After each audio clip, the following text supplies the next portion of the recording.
সে প্রথম প্রেম আমার রূপঞ্জনা পর্ব ৪৬ লেখিকা মেহরুন্নিসা মিমি। আজ চৈতি ক্লাসে আসেনি। কাজিনের বিয়ে খেতে শুধু রাজশাহী গিয়েছে সে। বোকা মেয়েটা যাওয়ার আগে ফোন করে রূপকেও অনুরোধ করেছিল সাথে যাওয়ার জন্য। রূপ যেখানে নিজ আত্মীয় স্বজনদের সাথেই প্রাণ খুলে মিশতে পারে না, সে কিনা যাবে সম্পূর্ণ অচেনা এক পরিবেশে। দোমাটকে তো সে মরেই যাবে। তাছাড়া সাদাফের মুখোমুখি হওয়াটা ছিল ওর জন্য সবচেয়ে ভীতিকর বিষয়। তাছাড়া জাবিরের কাছে ওইটা উচ্চারণই করতে পারবে না। মুখ খোলার আগেই লোকটা ওকে খুন করে দাফন করে আসবে ব্যক্তিগত গোরস্থানে। ভার্সিটি গেটের বাইরে বের হয়ে কোমল রোদে দাঁড়িয়ে রইল রূপ। কিছুক্ষণ আগেই জাবির ফোন করে জানিয়েছে সে আসছে ওকে নিতে। রূপ চুপচাপ দাঁড়িয়ে আশপাশটা দেখতে লাগল। রাস্তা পেরিয়ে অপর পাশের এক গলিতে দেখা যাচ্ছে বিভিন্ন ধরনের ফুল আর ফুলগাছের চারা নিয়ে বসে আছে এক লোক। রূপের অনেক দিনের শখ ছিল একটা রাধাচূড়া ফুলের চারার। চৌধুরী বাড়িতে ছিল আগে, অনেক দিন আগেই গাছটা মরে গেছে। লোকটার ভ্যানে বিশেষ সেই চারাটা দেখেই ও কিনতে ইচ্ছা হলো। রূপ উল্লসিত মনে রাস্তা পার হলো, এগিয়ে গেল গলির মাথায়। ভিতরের দিকটা চিপা ও ভাঙাচোরা, কিন্তু ফুলওয়ালা গলির মুখেই আছে। রূপ চকচকে চোখে উজ্জ্বল হলদে ফুলগুলো ছুঁয়ে ছুঁয়ে দেখতে লাগল। একটা রাধাচূড়া, একটা গন্ধরাজের চারা কিনে একটা পত্ররেখা চারারও দাম করল। পার্স থেকে টাকা বের করতে উদ্যত হল, ঠিক এমন সময় হ্যাচকা টানে ওর বুকের ওড়নাটা গা থেকে টেনে নেওয়া হয়েছে কেউ। আচমকা টানে ঘষা লেগে ওর গলার কাছটা নিমিষে ছিলে গেল। আতঙ্কিত চোখে পিছনে ঘুরে দেখল একটা বাইক থেকে ওর ওড়নাটাকেও টেনে নেওয়া হয়েছে। সামনেই মেন রাস্তায় দেখা যাচ্ছে বাইকটা। হুল্লোড় করতে করতে দুজন বাইকার ওড়নাটা উড়াচ্ছে। পথচারী ও কিছু রিকশাওয়ালা অদ্ভুত চোখে দেখছে ওকে। বোঝ হবার পর কোনোদিন কোনো পুরুষের সামনে বা বাড়ির বাইরে বুকে ওড়না ছাড়া যায়নি রূপ। আকস্মিক ঘটনায় কম্পিত ভীতসন্ত্রস্ত রূপ পার্সটা বুকের কাছে উঠিয়ে চেপে ধরল। সেই সময় হুট করে ওর পাশে এসে থামল চিরচেনা সেই কালো বাইক। বাইকটা থামার সাথে সাথেই অপর দিক থেকে ওড়না টেনে নেওয়া বাইকটাও এসে থামল। এতক্ষণ নিজের দুরবস্থায় বিপর্যস্ত থাকলেও এবার দুষ্কৃত ছেলে দুটোর পরিণামের কথা ভেবে কেঁপে উঠল রূপ। এক মন ভাবল এদের আসলেই শিক্ষা দেওয়া উচিত। করুণাময় অপর মন ভাবল বেঁচে ফিরতে পারবে তো এরা। বাইকটাকে থামতে দেখে জাবির হেলমেট খুলতে গিয়েও খুলল না। বুকে পার্স চেপে ধরা হাতটা তখনও থরথর করে কাঁপছে রূপের। আশেপাশের লোকজন তামাশা দেখার জন্য প্রস্তুত হচ্ছে যেন। কেউ কেউ উস্কুনিমূলক বাক্যও ছুড়ে দিচ্ছে। চলমান যানবাহন থেকেও মানুষজন কৌতূহলী দৃষ্টিতে তাকাচ্ছে। ছেলে দুটোর মধ্যে একজন ওড়নাটা রূপের পাশে ছুঁড়ে ফেলে বলল, সরি ম্যাডাম, টান দিলেই যে ওড়না হাতে চলে আসবে বুঝতে পারিনি। মনে হচ্ছে যখন তখন খুলে ফেলার ইচ্ছাতেই ভালো করে আটকে আসেননি। বলেই খিকখিক করে হেসে উঠল তারা। তাদের মাথায় হেলমেট নেই, তাই বিচ্ছিরি সেই হাসি স্পষ্টভাবে দেখতে পেয়ে পিত্ত জ্বলে উঠল রূপের। আতঙ্কিত চোখে একবার তাকালো জাবিরের দিকে, তারপর কম্পিত পায়ে হেঁটে গিয়ে ওড়নাটা উঠাল। মনে হচ্ছে মাথা ঘুরিয়ে এক্ষুনি পড়ে যাবে ও। গোটা জীবনে এমন তামাশার সম্মুখীন হতে হয়নি ওকে। লজ্জায় চোখে পানি জমে উঠল ওর। ওড়না উঠিয়ে পিছনে ঘোরার আগেই ঠাস করে কিছু শব্দ পেয়ে তড়িৎ ঘুরে দাঁড়াল। যা দেখল তাতে নিঃশ্বাস ঘন হয়ে আত্মা বের হয়ে আসতে চাইল। জাবির নিজের হেলমেট খুঁড়ে সেটা দিয়ে প্রচণ্ড শক্তিতে আঘাত করেছে পিছনের ছেলেটার মাথায়, যে কিছুক্ষণ আগে নোংরা ইঙ্গিতপূর্ণ কথাটা বলেছিল। টাল সামলাতে না পেরে পড়ে গেল বাইক থেকে ছেলেটা। জাবির কালক্ষেপণ না করে মুহূর্তেই আবার আঘাত করল সামনের ছেলেটাকেও। ছেলেটা গড়িয়ে পড়ল একদিকে, বাইকটা কাত হয়ে পড়ল অন্যদিকে। দুজনের মাথা থেকে গল গল করে রক্ত বের হয়ে এসেছে। জাবির দুকদম এগিয়ে পিছনে বসা ছেলেটার দিকে গেল। সামনে যে ছেলেটা ছিল সে উঠে পরিমরি করে ছুটে হারিয়ে গেল। বন্ধুর বিপদে সে ভ্রুক্ষেপও করল না। জাবির আর সেদিকে হুঁশ রইল না। পতিত ছেলেটার বুকের ওপর পা রেখে সমস্ত শক্তি দিয়ে চাপ দিল। এক পা উঠিয়ে বুকে রাখে পায়ে ভর করে দাঁড়াল। সাথে সাথে ছেলেটার মুখ দিয়ে রক্ত ছিটকে এলো।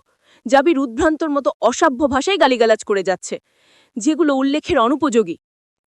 আশেপাশে দ্রুত লোক জমা হয়ে গেল। কেউ কেউ ছেলেটাকেই ভর্ৎসনা করছে, তো কেউ বা জাবিরকে ধমকাধমকি করছে। জাবির পা সরিয়ে ছেলেটার চোয়াল বরাবর ঘুষি লাগালো। পাগলাটে খেপাটে গলায় চেঁচালো, কার গায়ে হাত দিয়েছিস জানিস বাস্টার্ড? তোর অনেক সাহস না? তবে আজ সাহসের পিণ্ডি চটকে দেই চল। এই বলে আবার প্রচণ্ড লাথি বসালো ছেলেটার বুকে। আবার একগাদা রক্ত গড়গড় করে বের হয়ে এলো মুখ গলে। প্রায় অচেতন হয়ে গেল ছেলেটা। ওকে একবার উঠে দাঁড়ানোর এমনকি নড়ারও সুযোগ দেয়নি জাবির। অ্যালো পাথারে মেরে চলেছে। এতক্ষণে আশেপাশের লোকজন ছুটে এসে টেনে ধরল জাবিরকে। সবার কানফাটা চিৎকার চেঁচামেচিতে স্তব্ধ হয়ে দাঁড়িয়ে থাকা রূপ সম্বিত ফিরল, টলে উঠল ওর পা দুটো। তবুও বহু কষ্টে ছুটে গিয়ে জাবিরের হাত টেনে ধরল। জাবির সেদিকে খেয়ালও করল না, হাত ঝাড়া দিয়ে সে নিজের পাগলামিতেই ব্যস্ত রইল। জাবিরের ঝাড়া খেয়ে রূপ পায়ে অনেকটা দূরে ছিটকে পড়েছে। পিচের রাস্তার ঘর্ষণে কনুইয়ে ব্যথা পেয়ে সজোরে আর্তনাদ করে উঠতেই জাবির চমকে তাকালো। রূপকে ওই অবস্থায় দেখে সব ভুলে দৌড়ে এলো। রূপের সামনে বসে ওর বাহু চেপে ধরে সোজা করে বসালো। ব্যথায় কুঞ্চিত মুখটা তুলতেই রূপ আশ্চর্য হয়ে দেখল পালিয়ে যাওয়া ছেলেটা আবার ফিরে এসেছে। এক হাতে বিশাল লাঠি নিয়ে তেড়ে আসছে জাবিরের দিকে। জাবির রূপের দিকে মুখ করে ঠাকায় কিছুই দেখতে পেল না। তার পরবর্তী ঘটনাটা ঘটে গেল মুহূর্তের ব্যবধানে। ছেলেটা কাছে এসে লাঠি উদ্যত করতেই রূপ আকাশ কাঁপিয়ে চিৎকার করে দুই হাতে সজোরে ধাক্কা মারল জাবিরকে। একপাশে কাত হয়ে পড়ে গেল জাবির, আর লাঠির প্রচণ্ড সেই বাড়ি অনাকাঙ্ক্ষিতভাবে এসে লাগলো রূপের কপালের একপাশে। এতটাই জোরালো আর কঠিন ছিল সেই আঘাত যে নিমিষেই কপাল ফেটে রক্ত গড়িয়ে পড়ল ওর কান, গাল ও গলাবে। রূপ বলে চিৎকার করে উঠে বসল জাবির। বদ্ধ উন্মাদের মতো চিৎকার করে লাথি বসালো ছেলেটার পায়। জাবিরকে উঠতে দেখে আবারও পরিমরি করে পালালো ছেলেটা। জাবির হন্তদন্ত হয়ে রূপকে আঁকড়ে ধরতেই ও জ্ঞান হারিয়ে ঢলে পড়ল জাবিরের কাঁধে। ধীরে ধীরে বেড়েই চলেছে রক্তের স্রোত। গলা বেয়ে কাঁধে নেমে জবজবে করে দিচ্ছে পরনের হলুদ জামাটা। সেই সাথে ভিজে গেল জাবিরের শরীরও। তপ্ত রক্ত জাবিরের গা ছুঁয়ে যেতেই অগ্নিস্ফুলিঙ্গ জ্বলে উঠল তার মস্তিষ্কে। হায়নার মতো খুবলে শেষ করতে ইচ্ছা হলো ছেলেগুলোকে। আপাতত নিজেকে সামলে রূপকে উঠিয়ে রওনা দিল হাসপাতালের উদ্দেশ্যে। হাসপাতালে যাওয়ার পথে রাজিয়া বেগমকে ফোন করে জানিয়েছে ওর পৌঁছানোর সাথে সাথেই ওনারাও পৌঁছে যান। রাজিয়া, আফিয়া, শর্মি এসেছে। ইস্তিয়াক ও শফিক সাহেব অফিস শেষে এখানেই চলে আসবেন। সিনিয়র ডাক্তার রূপকে দেখার পর জানালেন ওর অবস্থা গুরুতর হতে পারে। তিনি নিশ্চিত নন। নিশ্চিত হওয়ার জন্য সিটি স্ক্যান করতে হবে। ব্রেনে ও নার্ভে যদি মেজর ডিফেক্ট হয়ে থাকে তাহলে রোগী আইসিইউতেও চলে যেতে পারে, সম্ভাবনা আছে। সুতরাং তাৎক্ষণিক বেশ কিছু পরীক্ষা নিরীক্ষা ও 24 ঘন্টার অবজারভেশন প্রয়োজন। কথাটা চুপচাপ শুনল জাবির। কোনো প্রতিক্রিয়া হলো না তার। কিন্তু ডাক্তার আর নার্সরা চলে যেতেই ধাম করে সে সামনের চেয়ারটায় লাথি বসালো। সশব্দে সেটা উল্টে পড়তেই কয়েকজন আয়া দৌড়ে এসে চেয়ারটা ওঠায় আর নিষেধ করে এই ধরনের ক্ষতিপূরক কাজ না করতে। আফিয়া ও রাজিয়া মিলে জাবিরকে শান্ত করতে চেষ্টা করে যাচ্ছে। কিন্তু সে কিভাবে শান্ত হবে? রাগে দুঃখে তার নিজের চুল ছিঁড়তে ইচ্ছে করছে। কারণ রূপকে তো কিছু করতে পারবে না। মেয়েটা ভার্সিটির ভিতরে বসে থাকলো না কেন? মাঝ রাস্তায় এসে দাঁড়িয়ে থাকার কি প্রয়োজন ছিল? গভীর নিশীথী রাত, কি একটা অচেনা পতঙ্গ ডেকে চলেছে অনবরত। বাইরে সরসর মৃদু শীতল হাওয়া বইছে।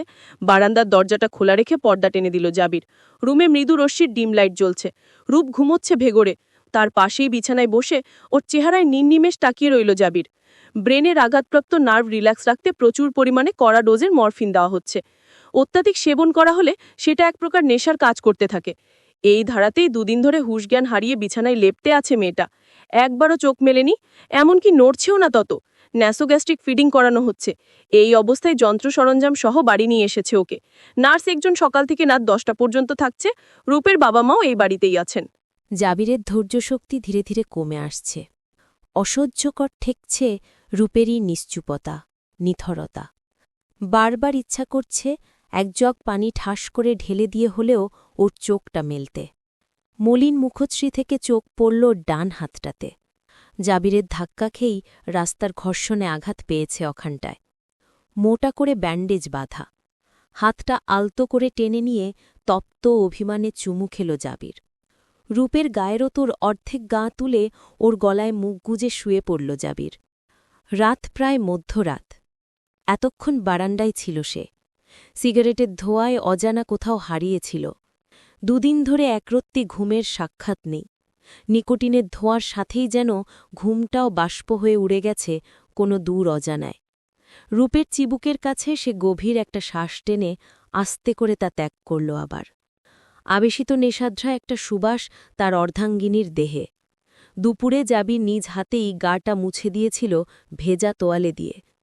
অফিস টফিস সব লাটে উঠেছে। রূপের মতো সেও সারাদিন ঘরবন্দি হয়ে আছে।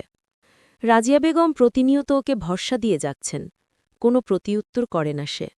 যতক্ষণ চোখ খুলে হাসতে না দেখবে রূপকে, ততক্ষণ স্থির হতে পারবে না। অন্তত একটু রাগই দেখাক, তবুও সুস্থ হোকও। জাবির ওর গা ঘেঁষে পেটের উপর দিয়ে হাত জড়িয়ে ফিসফিস করে বলল, আমি তোকে কতটা ভালোবাসি জানি না রূপ। শুধু জানি ত্রিমাত্রিক এই জগৎটা ভীষণই অন্ধকার ঠেকে তুইহীনা। জাবিরের চোখ লেগে এসেছিল। শেষ রাতের দিকে তিরতির করে কাঁপতে থাকে রূপের শরীর। ধীর গতিতে সেই কম্পন বেড়ে চলেছে। জাবিরের বন্ধনের নড়চড় হতেই সে ঘোরের মতো চোখ মেলে। হুট করে কিছুই বুঝে উঠতে পারল না। ডিম লাইটের মৃদু সবুজাভ আলোতে কামরাটা অপার্থিব লাগছে। হঠাৎ যখন বুঝল রূপ কাঁপছে, দ্রুত উঠে বসল সে। কপালে, গলায়, মাথায় হাত বুলিয়ে দেখল কপালটা বেশ উত্তপ্ত, আর বাকি গা বরফের মতো শীতল। জাবির থার্মোমিটার খুঁজে এনে জ্বর মেপে দেখল ততটা নেই। তবুও সে মাথা খারাপ উদ্ভ্রান্তের মতো আচরণ শুরু করল। এসি বন্ধ করল সবার আগে। তড়িঘড়ি করে কাবার্ড থেকে মোটা কমফর্টার এনে ঢেকে দিল রূপের মুখ, মাথাসহ সম্পূর্ণ দেহ। তারপর নিজেও কমফর্টারের ভেতর ঢুকে আবার রূপকে জড়িয়ে ধরে শুয়ে পড়ল জাবির। নিজের দেহের উষ্ণতা দিয়ে উত্তপ্ত করতে চাইল ওর শরীর। কাজও হল এতে। কিছুক্ষণের মধ্যে কাঁপুনি থেমে গেল রূপের। বাঁ হাতটা শক্তিহীন দুর্বলের মতো ওঠাতে চেষ্টা করল। জাবির চমকে উঠে বসে পড়ল। ব্ল্যাঙ্কেট সরিয়ে উন্মুক্ত করতে দেখল রূপের চোখগুলো আদো ভোজা, অর্থাৎ দীর্ঘ ঘুম ভেঙেছে ওর। এই মুহূর্তেও জাবিরের মনে পড়ল স্লিপিং বিউটির কথা।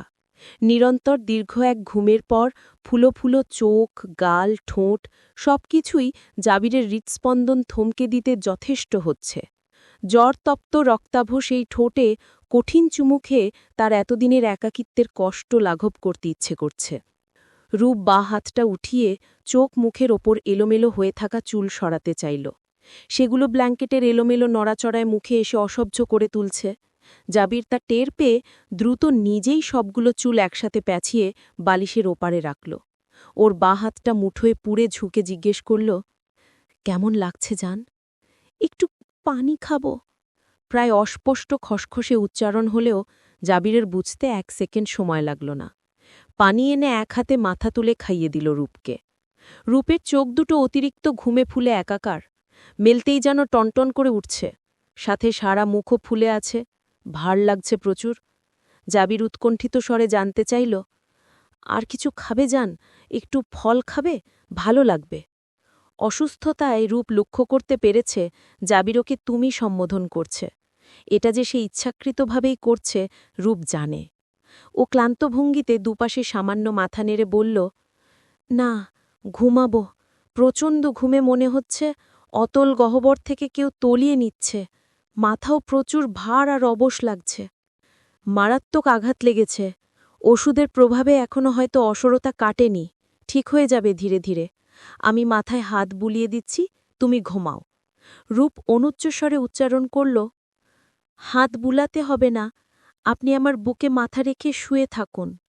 বলতে দেরি হল, কিন্তু আস্তে করে ওর বুকে শুয়ে পড়তে জাবিরের এক লম্হা দেরি হল না।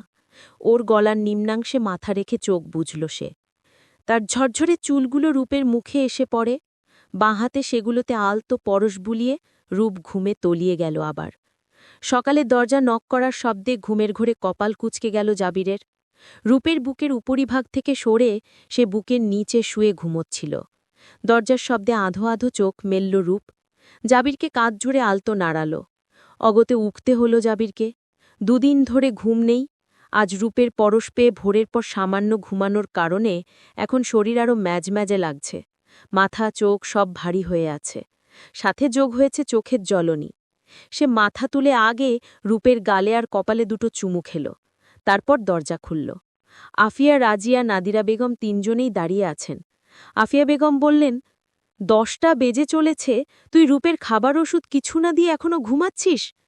বলতে বলতে তারা ভেতরে আসতেই চমকে গেলেন। পরমুহূর্তেই রূপের খোলা চোখে তাকিয়ে নিশ্চিন্তের হাসি হাসলেন প্রত্যেকে। নাদিরা বেগম গিয়ে বুকে জড়িয়ে নিলেন মেয়েকে। রূপের চোখে প্রায় পানি এসে গেল। রাজিয়া বেগম খাবারের ট্রে হাত থেকে নামিয়ে বললেন, যাক, উঠেছিস তাহলে তুই? চিন্তায় তো সবার দিনরাতে এক হয়ে বসে আছে। উনারা রূপের পাশে বসতেই ও একটু মলিন হেসে উঠে বসার চেষ্টা করল। নাদিরা বেগম ধরে উঠালেন। জাবির ফ্রেশ হতে গেছে। আফিয়া বেগম ব্যস্ত কণ্ঠে বলে উঠলেন, ও যেহেতু জেগেছে তাহলে তো এখন সলিড খাবার খাবে। আমি তাহলে ওর নাস্তার প্লেট সাজিয়ে আনি। এই বলে তিনি নিচে গেলেন। 3 জনে ঘেরাও করে বসে থেকে খাওয়ালেন ওকে। জাবির ফ্রেশ হয়ে এসে তৈরি হচ্ছে দেখে রাজিয়া বেগম জিজ্ঞেস করলেন, তুই অফিস যাবি? হ্যাঁ। জাবির ড্রেসিং মিরারে তৈরি হতে হতে বলল। তার ভীষণ বিরক্ত লাগছে। কোথায় অসুস্থ বউটাকে ধরে একটু আদর করবে, গা ঘেঁষে বসিয়ে রাখবে, তা না একপাল মুরব্বি এসে জেকে বসে আছে। রাজিয়া বেগম আবার বললেন, 4টের দিকে রূপকে হসপিটাল নেওয়ার কথা মনে আছে? তুই ব্যস্ত থাকলে আসতে হবে না, আমরা নিয়ে যাব। জাবির হাতঘড়ি পড়তে পড়তে পিছনে ঘুরে বলল, আমার বউয়ের সামনে সমস্ত ব্যস্ততা উট জবাইকরের মতো বলি দিলাম, 2টোর পর আর হবে না আসতে।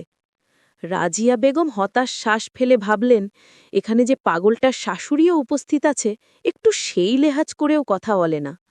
তথাপি তিনি জাবিরের উৎকণ্ঠা আর রূপের প্রতি দায়িত্বের তৎপরতা দেখে সন্তুষ্ট হলেন, যদিও জাবিরের সব কাজেই তিনি আগে থেকেই বেজায় সন্তুষ্ট। জাবির চুলগুলো ড্রায়ারে না শুকিয়ে হাত দিয়ে এলোমেলো করে শোকাচ্ছে। রূপ আর চোখে তাকাচ্ছিল সবার সাথে কথা বলার ফাঁকে, সেটা আয়নার ভিতর দিয়ে লক্ষ্য করেছে জাবির। কালো জিন্সের ভিতর টাকিন করা মেরুন রঙের শার্টটার হাতা ফোল্ড করতে করতে সে পিছনে ঘুরে বলল, তোমরা রুম থেকে যাও তো ছোটমা। রাজিয়া বেগম প্রায় আঁতকে উঠলেন। পাশে বোন আর যা বান্ধবীর মতো হলেও উনি লজ্জা পেয়ে গেলেন, বাকিরাও লজ্জা পেল, মনে মনে হেসেও ফেলল। এদিকে রূপের অবস্থা আরও বেগতিক। ও জুস খাচ্ছিল, সেটা হেঁচকি তুলে প্রায় নাকে মুখে উঠে যাওয়ার জোগাড়। নাদিরা বেগম খাবারগুলো রূপকে খাইয়ে শেষ করলেন দ্রুত। আফিয়া বেগম ট্রে উঠিয়ে নিলেন তার চেয়েও বেশ দ্রুত। দেরি হলে এই বদমাস ছেলেটা আবার ঠোঁট কাটার মতো কী বলে বসে ঠিক নেই। সবাই বের হলে জাবির দরজা বন্ধ করে দিয়ে এলো। রূপের জুসের গ্লাস ধরা হাতটা মাঝপথ থেকে আবার নেমে গেল। জাবির এগিয়ে এসে রূপের সামনে বসে ওর হাত দুটো মুঠোয় নিয়ে ওর ভেজা ঠোঁট বুটোতে দীর্ঘ গাঢ় একটা চুমু খেল। আবেশিত নেশাদ্রা একটা সুবাস তার অর্ধাঙ্গিনীর দেহে। দুপুরে জাবির নিজ হাতেই গাটা মুছে দিয়েছিল ভেজা তোয়ালে দিয়ে। অফিস টফিস সব লাটে উঠেছে। রূপের মতো সেও সারাদিন ঘরবন্দি হয়ে আছে। অনেকটা সময় পর যখন ছাড়ল, রূপের নিঃশ্বাস খানিকটা ঘন হয়ে এসেছে। জাবির ওর হাত আঁকড়ে ওর মুখের দিকে একনিষ্ঠ চিত্তে তাকিয়ে রইল। বারান্দাগুলে সকালের তেজি রোদ ঘরের মেঝেতে গড়াচ্ছে। সেই উজ্জ্বল আলোতে রূপের অসুস্থ, দুর্বল মুখটা যেন কোনো ঐশ্বরিক দ্যুতি ছড়াচ্ছিল। চোখ মুখ এখনো ফুলে থাকায় ওকে গোলগাল পুতুলের মতো লাগছে জাবিরের কাছে। না, এভাবে তাকিয়ে থাকলে অফিসের কাজকর্ম সব দাফন হয়ে যাবে, অফিসে আর যাওয়া হবে না। তার চাহনিতে ইলোমেলো হয়ে রূপ জিজ্ঞেস করল, ওভাবে সবাইকে যেতে বললেন কেন? আপনার মধ্যে লাজ লজ্জাটা কবে আসবে? জাবির সেসব পাত্তা না দিয়ে মোলায়েম নেশার সলস্বরে জিজ্ঞেস করল, বারবার আর চোখে তাকিয়ে কি দেখছিলি? ধরা পড়ে যাওয়ায় একটু তাকিয়ে থেকে শেষে মুচকি হেসে ফিরল রূপ। জাবির বলল, যাচ্ছিস না অফিসে যাই? রূপ হাসি মুখে চোখ সামান্য বড় করে বলল, এই না, আমি ঘুমের ঘরে থাকলেও হঠাৎ হঠাৎ গভীরতা থেকে বের হয়ে তন্দ্রাচ্ছন্ন হয়েছিলাম। আবছা অস্পষ্ট হলো ধারণা করতে পেরেছি অফিসের গুষ্টি মেরে আপনি ২৪ ঘণ্টা আমার পাশেই বসেছিলেন। তোর পাশে না থাকলে কি অন্যের বউয়ের পেছনে বসে থাকতাম? রূপ ঠোঁট টিপে হেসে বলল, আমি কি তাই বলেছি?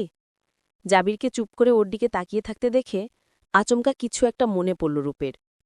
ঠোঁট টিপে একটু হাসল ও, জিজ্ঞেস করল, এই, আপনি কি কাল আমাকে তুমি তুমি বলছিলেন?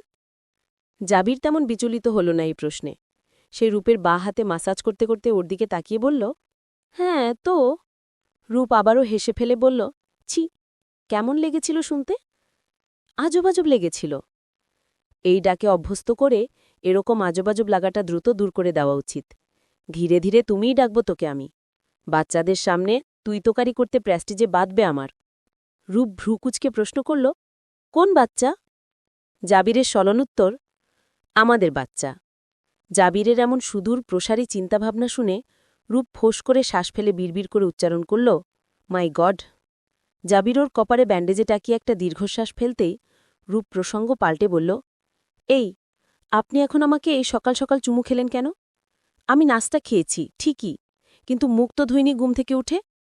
এখন কি আমাকে সকাল বিকাল রাত দুপুর ব্রাশ গোসল ওষুধের মতো খাওয়ার আগে পরে এসব হিসেব নিকেশ করে চুমু খেতে হবে তোকে? রূপ হেসে ফেলল। সে আবার বলল, by the way it's fine. ঘুম থেকে উঠে ওসব মুখ ধোয়াধুই ছোট লোকের কাজ, আর তুই হচ্ছিস দ্য বিজনেস টাইকুন আফনান জাবিরের বড়লোক বউ। রূপ ঠোঁট টিপে আলতো করে বা হাতটা উঠিয়ে জাবিরের চিবুকে রেখে বলল, চেহারার এ অবস্থা হয়েছে কেন? মা বলছিল 2 দিন আগে অ্যাক্সিডেন্ট করেছি। এই দুদিনে আপনার এই হাল?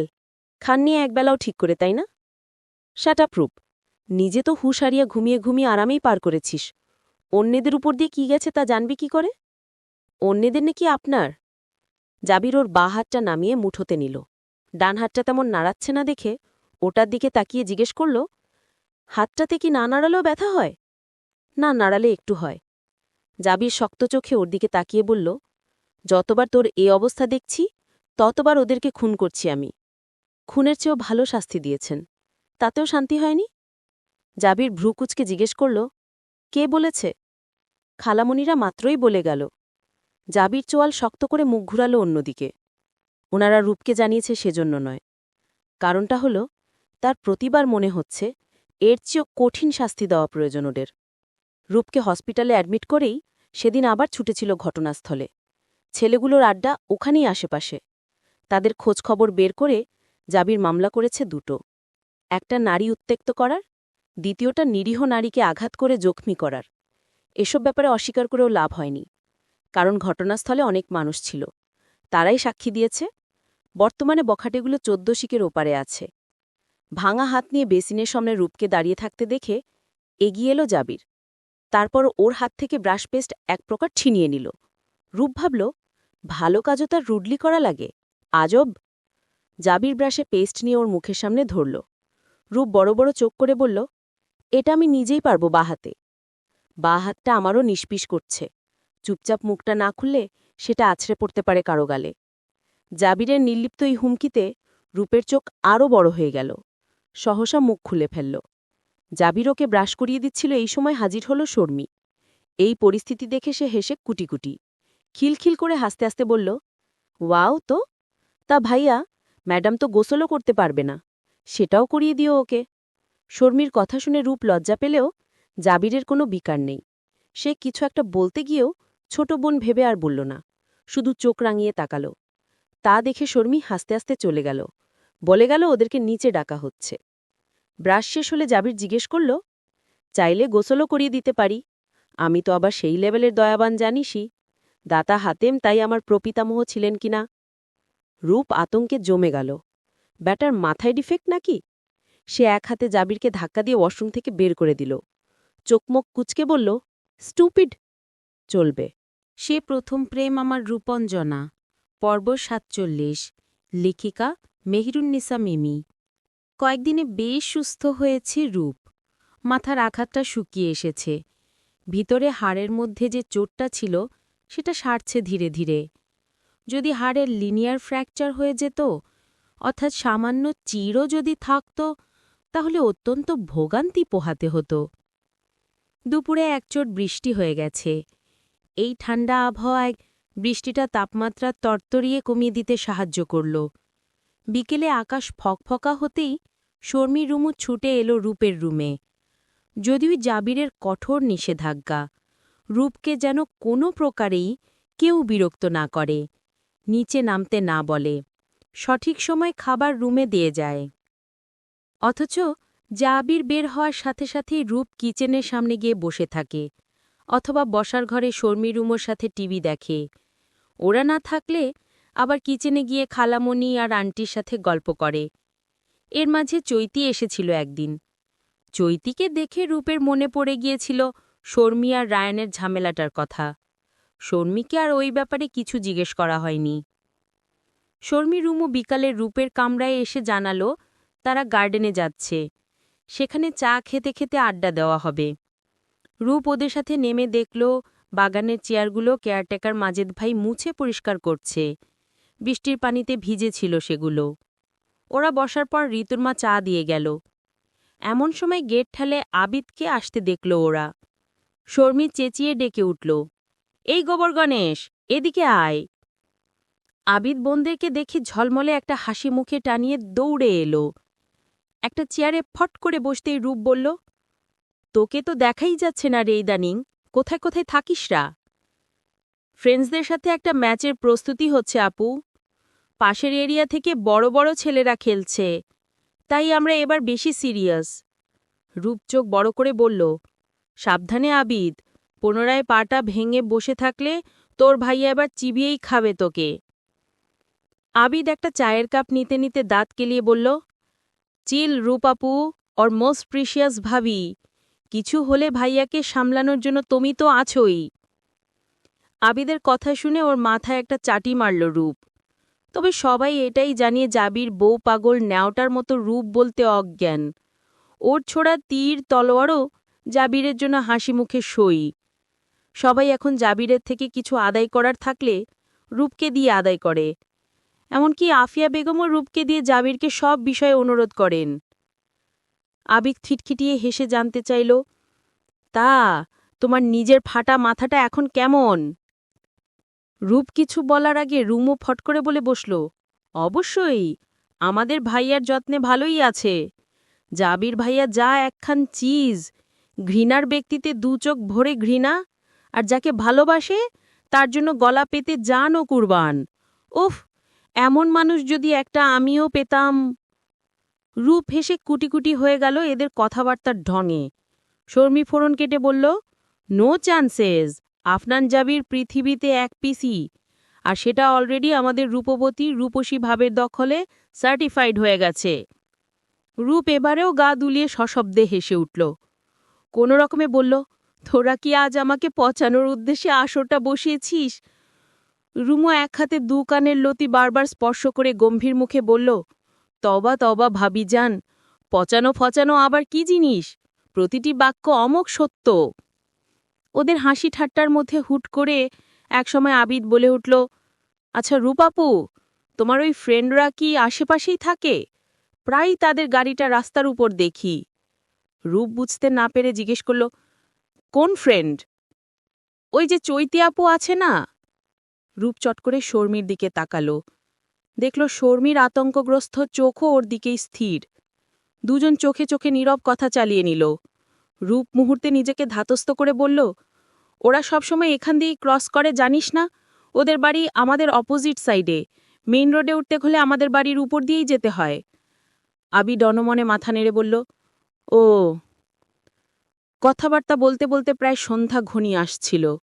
হুট করে শোনা গেল তীক্ষ্ণ হর্নের শব্দ, বাইকের হর্ন। রূপ দ্রুত বসা থেকে উঠে দাঁড়াল। জাবির এক্ষুনি গেট দিয়ে ঢুকলে ওকে দেখতে পাবে, তারপর চেঁচামেচি জুড়ে দিবে নিচে কেন নেমেছে এই নিয়ে, বলবে হাঁটাচলা করলেও মাথায় প্রেশার তৈরি হয়, ইত্যাদি ইত্যাদি। রূপ শর্মীদেরকে বলল, তোমরা চলে যাও, আমি এখন যেতে গেলে তার সামনে পড়ে যাব। তার চেয়ে ভালো সে আগে বাড়িতে ঢুকে উপরে উঠুক, ততক্ষণে আমি বসার ঘরে চলে যাব, ভাববে আমি ওখানেই ছিলাম। শর্মীরা মাথা নাড়িয়ে সবাই মিলে চলে গেল। রূপ বাড়ির এক কোণের গাছপালার দিকে আড়াল হয়ে দাঁড়াল। বাইক নিয়ে জাবির গ্যারেজে প্রবেশ করলে ও বের হওয়ার মনস্থির করতেই দেখল পিছন পিছন একটা গাড়িও ঢুকেছে। গাড়িটা রাফিনের। সেটা দেখতে গিয়ে কিছুক্ষণ দেরি হতেই জাবির বের হয়ে আসলো বাইক পার্ক করে। রূপ আর যাওয়া হলো না, জাবির ঢোকার পরই যেতে হবে। আশেপাশে কোথাও না তাকিয়ে জাবির সোজা বাড়িতে ঢুকে গেল। রূপও দ্রুত এগিয়ে যেতেই রাফিনের গাড়িটা একেবারে ওর পথ রোধ করে থামল। আচমকা টাল সামলাতে না পেরে পড়ে যাচ্ছিল। গাড়ি ছেড়ে বের হয়ে ছুটে গেল রাফিন। অপ্রত্যাশিতভাবে সে রূপের কোমর জড়িয়ে ওকে সোজা করতে যত্ন করল, তাতে টের পেয়ে ধাক্কা মেরে তার হাত সরাল রূপ। রাফিনের দিকে ফিরেও চাইল না, উল্টো ঘুরে চলে আসতে চাইতেই রাফিন হুট করে তার হাত ধরে সজোরে টান দিল। আবারও বেতালে পড়ে হ্যাচকা টানে রূপ হুড়মুড়িয়ে পড়ল রাফিনের গায়ের ওপর। পা দুটো এলোমেলো হয়ে পড়ায় রাফিন ওকে আঁকড়ে নিল। সাথে সাথে বলা শুরু করল, তুমি কেন এত ঘৃণা করছো আমাকে রূপ? আমার দুটো কথা তো শুনতে পারো নাকি? আমাকে ভালোবাসো না তুমি? ঘৃণায় গা ডিডি করে উঠল রূপ। সেকেন্ড কয়েক নড়াচড়া না করে ঝরঝর করে কেঁদে ফেলল। কেন এই লোকটা তার সাজানো পৃথিবী বারবার নষ্ট করতে আসে? কিভাবে এর থেকে পিছু ছাড়াবে? তারপর ছুটতে চাইলেও রাফিন আরও সজোরে চেপে ধরল ওর মাথাটা নিজের বুকের সাথে। একজন সুঠাম পুরুষালী শক্তির সাথে কুলিয়ে উঠল না রূপ। তার ওপর সে অসুস্থ ও দুর্বল। রাফিনের ঠেসে ধরায় কপালের জখমে চিনচিনে ব্যথায় ছেয়ে গেল মাথাটা। ও ছুটতে চেষ্টা করে বলল, আপনাকে ভালোবাসার প্রশ্নেই আসে না? আপনি একজন জঘন্য লোক। লজ্জা করছে না আপনার ছোট ভাইয়ের বউর সাথে এরকম অশালীন আচরণ করতে? এক্ষুনি ছাড়ুন আমাকে, নয়তো চেঁচিয়ে বাড়ির লোক সব জড়ো করব। কথাটা শুনে আস্তে করে ছেড়ে দিল ওকে। এদিকে দোতলায় নিজের বারান্দা থেকে সবটা দৃশ্যই জাবির অবলোকন করেছে। জাবির রূপকে খুঁজতে খুঁজতে নিজের ছাদ বারান্দায় এসেছিল। জাবিরের মনে পড়ল, রূপ যখন রাফিনের গাড়িতে ভার্সিটি যেত, নানা বাহানায় রাফিন ওর হাত ধরার চেষ্টা করত। প্রায়শই চোখে পড়েছে জাবিরের। একদিন সে রাফিনের গাড়ির পিছনে মাত্রই বাইক চালিয়েছে। তখন গাড়ির ব্যাক গ্লাস ভেদ করে দেখতে পায় রাফিন এগিয়ে এসে রূপের সাইড থেকে বেল্ট নিয়ে বেঁধে দিচ্ছে। যদিও রূপ সিটের সাথে সেটে গিয়েছিল, তবু জাবিরের মাথায় দপ করে রক্ত উঠে গিয়ে তাকে খেপিয়ে তুলেছে বিষয়টা। সে চোয়াল শক্ত করে মনে মনে একটা কথাই ভেবেছে, যা করছিস করতে থাক, যদি ভাগ্যে থাকিস তাহলে বিয়ের পর বোঝাবো। আজ আবার দুজনকে কাছাকাছি দেখিয়ে ভালো মন্দ সঠিক বেঠিক চিন্তা করার মানসিক ভারসাম্য রইল না তার। এক মুহূর্তে পৃথিবীটা উল্টে গেছে যেন জাবিরের। আজ তার হাতে রূপ খুন হয়ে গেলেও অবাক হবে না সে নিজেও। রূপ আর রাফিনের কথোপকথন সব ছাপিয়ে তার মস্তিষ্কে শুধু হানা দিচ্ছে ওদের কাছাকাছি হবার দৃশ্যটা। এই একটা জিনিসই জাবিরের মস্তিষ্ক বিক্ষিপ্ত করতে যথেষ্ট। রূপ বাড়িতে ঢুকে সিঁড়ির কাছে আসতেই কেন যেন হঠাৎ হয়রান হয়ে পড়ল। তীক্ষ্ণ ব্যথায় ছেলে যাওয়া মাথাটা ঘুরে উঠল আচমকা। ভাবল রাফিনের অসংলগ্ন আচরণে আতঙ্কিত হয়ে সাথে ধস্তাধস্তি ও শারীরিক অসুস্থতার দরুণী হচ্ছে এটা।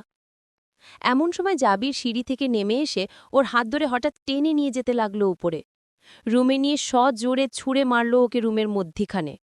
বিছানার উপর উবু হয়ে পড়তে গিয়েও দুই হাতে পতন রোধ করল রূপ, কিন্তু হয়রানিতে দাঁড়িয়ে থাকতে না পেরে বসে পড়ল। জাবিরও সামনে এগিয়ে চোয়াল চেপে ধরে বলল, খুব মজা রাফিনে না লিঙ্গনে, তাই না? আতকে উঠে রূপের দুই চোখ বের হয়ে আসতে চাইল কোটর ছেড়ে। জাবির তাহলে দেখেছে? দেখলই না হয় সমস্যা নেই, কিন্তু কি ভাবছে সে এসব? এরকম একটা ঘৃণ্য ধারণা সে কি করে করতে পারল? জাবির চোয়াল শক্ত করে বলল, আজও সাফাই গাইবি রাফিনের হয়ে? ওর সাথে সম্পর্ক আছে, ভালোবাসা নেই, সাক্ষাৎ আছে, ঘনিষ্ঠতা নেই, এসব বলবি? রূপ মর্মাহতে নায় উঠে দাঁড়িয়ে টলটলে চোখে দুর্বল কণ্ঠে বলল, আপনি আমাকে ভুল ভাবছেন। বাড়ি কাঁপিয়ে জাবির হুঙ্কার করে উঠল আচমকা। ঠাস করে মুখের ওপর চড় মারলি না কেন তুই ওকে? বহুবার বলেছি ও কাছে এগোলে চড় মারবি, এতেও সাহস নষ্ট হবে। আমার কথা শুনতেও মানতে ভালো লাগে না তোর? এত প্রশ্রয় দিলি কেন? এত দরদ কেন? এখনও ভালোবাসার ছাপ রয়ে গেছে বলে।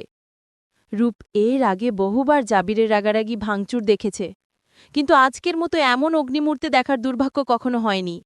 রূপকম্পিত স্বর কিছুটা কঠিন করার চেষ্টা নিয়ে বলল, পাগলের প্রলাপ বকছেন আপনি। হিতাহিত জ্ঞান শূন্য হয়ে গেছেন, তাই কোনটা সঠিক তা দেখেও বুঝতে পারছেন না। Shut up! শীতল কঠিন চোখে তাকে শীতল স্বরে বলল জাবির, তোর ওকে নয়, অ্যাকচুয়ালি আমারই তোকে চড় মারা উচিত ছিল, সেটাও সকলের সামনে। কিন্তু শত খারাপ হয়ে থাকলেও দিন শেষে মানুষ তোকে আমার নামেই চিনবে। আঙুল তোলার সময় বলবে জাবিরের বউ এরকম। তাই নিজে লজ্জা থেকে বাঁচতে, নিজের সম্মান রক্ষার্থে হাত গুটিয়ে নিয়েছি। তাই বলে ভাবিস না বেশি দিন এই লজ্জা আমার মনে স্থায়ী হবে। শীঘ্রই তোকে মুক্ত করব সব বাঁধন থেকে। রূপ বাক্যরুদ্ধ হয়ে স্তম্ভিত চোখে তাকিয়ে আছে জাবিরের রক্তিম ক্ষোভে উথলে ওঠা মুখের দিকে। এই তো সেই চিরচেনা আপন নির্ভরতার মানুষটা, যে প্রতিটা লম্বায় রূপকে আগলে রেখেছিল ভালোবাসার পরম উষ্ণতায়। অথচ আজ কেন কথার নির্মম আঘাতে রক্তাক্ত করছে নিজের প্রেয়সীকে? এমন ব্যবহার তো জাবিরের কাছ থেকে কল্পনাও করেনি রূপ। জাবির আজ আর জাবির নেই, সে অন্য কোনো জগতের অপরিচিত ব্যক্তি বনে গেছে, যার চিন্তাধারার সাথে রূপের চেনা মানুষটার কোনো মিল নেই। রূপ নিজের ভিতরে একটা অদ্ভুত শূন্যতা অনুভব করছে। চেনা মানুষটা হঠাৎই অচেনা হয়ে গেলে ঠিক এরকমই লাগে হয়তো। ওর স্তব্ধ চোখের নির্লিপ্ত চাহানিতে আরক্তিম ক্ষোভ মিশ্রিত চোখে তাকিয়ে জাবির নীরের স্বরে গর্জালো আবার, আমারই বুঝতে ভুল হয়েছে, তোর তো রাফিনের সাথে সম্পর্ক কখনো খতমই হয়নি, শুধু চাপা পড়েছিল সময়ের অন্তরালে। বাহাবা দিতেই হচ্ছে তোকে রূপ। এতদিন যাবৎ এত সন্তর্পণে লুকিয়ে সম্পর্ক রেখে গেছিস, অথচ একটা কাকপক্ষীও টের পেল না। এমনকি আমি জাবির, যে নিজেকে উচ্চ পর্যায়ে ধূর্ত বলে জেনে এসেছি, সেই আমিও বুঝলাম না। নিজের নির্বুদ্ধিতায় আজ থুথু জিতছি নিজেকে। কে জানে কত দূর ঘনিষ্ঠ আছিস তোরা এখনো। তীরের ফলা অথবা চাবকের সপাং আঘাতগুলো রূপের হৃদয়ে বিদ্ধ করে রূপকে বজ্রাহতের মতো স্তব্ধ রেখে শরীরের শার্টটা খুলে ফেলল জাবির। রাগে অগ্নিমূর্তি হয়ে ক্রুদ্ধ হাতে কাবার্ড খুলল। রূপ যেন হঠাৎই সম্বিত পেয়ে তড়িতাহতের মতো এগিয়ে বলতে লাগল, আপনি আমাকে ভুল বুঝছেন। আপনি যেসব ভাবছেন এমন কিছুই নয়। বিশ্বাস করুন একটু আমাকে, আমি তো তাকে জড়িয়ে ধরিনি। আমি। রূপকে পাশ কাটিয়ে অন্যদিকে গিয়ে পোশাক বদলাচ্ছে জাবির। সন্ধ্যার আবরণে বাইরে বেশ ঠান্ডা পড়ছে। একটা সোয়েটশার্ট গায়ে জড়িয়ে তার উপর লেদার জ্যাকেট পরে নিল জাবির। রূপ আবার তার পাশে গিয়ে আহত কণ্ঠে বলতে লাগল, প্লিজ একবার শুনুন আমার কথা। আপনি আমাকে এইটুকুও বিশ্বাস করেন না, ভরসা করেন না। আমি তাকে বলছিলাম এই সেই। জাবিরকে ঝড়ের গতিতে এগিয়ে আসতে দেখে স্তম্ভিত হয়ে পিছিয়ে গেল রূপ। জাবির ওকে কোণঠাসা করে হিসে হুমকি দিল, just shut your mouth up. তারপর চোখের পলকে বের হয়ে গেল রুম থেকে। রূপও পিছু পিছু ছুটল। সিঁড়ি বেয়ে নামতে নামতে যথাসম্ভব অনুচ্চস্বরে ডাকতে থাকল, শুনুন প্লিজ, প্লিজ। জাবির সদর দরজা খুলে বের হয়ে গেল। ধুপধাপ পা ফেলে গ্যারেজ থেকে বাইক বের করে চেপে বসল। রূপও হাজির হলো সেখানে। বাইরের জমান বাঁধা ঠান্ডায় শিরশির করে শরীর উঠল। বাতাসে শীতল কণার স্পর্শ চোখে মুখে সূচের মতো বিঁধছে। ও দৌড়ে বাইকের পাশে দাঁড়িয়ে মুখ খোলার আগেই সাহসা করে বাইক ছুটালো জাবির। এতটাই আগ্রাসী হয়ে স্টার্ট করেছে যে আর একটু হলেই রূপের পায়ে বা গায়ে উঠে যেত। ও কেঁপে উঠে এক পা পিছিয়ে গেল। বলল, মেলমেটটা তো পড়ে যান। ক্লান্ত বিধ্বস্ত অসুস্থ দেহটা টেনে নিয়ে যখন নিজের ঘরে বিছানায় বসল রূপ, তখনই প্রবেশ করলেন আফিয়া বেগম। ওনাকে দেখে তড়িঘড়ি করে উঠে বসল রূপ। আফিয়া বেগম ক্ষোভের কোনো রাখ ঢাক না করে গড়গড় করে বলে গেলেন, জন্মের সময় থেকে তোমাকে চিনি রূপ, সবসময় ভালো মেয়েই জেনে এসেছি। অথচ আজ তুমি আমার চোখে এত নিচে নেমে গেলে যে আমি নিজেও বিশ্বাস করতে পারছি না। কি উদ্দেশ্য তোমার, মানে সত্যি করে বলো তো। রূপ তরিতাহতের মতো চেয়ে থাকে জিজ্ঞেস করল, কেন এমন কথা বলছেন মা? আফিয়া শান্ত চোখে ক্ষুব্ধ সরে বললেন, মা বলো না দয়া করে, তোমাকে দেখতেও আমার কি পরিমাণ রাগ হচ্ছে জানো? কিভাবে পারলে তুমি আমার এক ছেলের নিচে থেকেই অন্য ছেলের সাথে? ছি!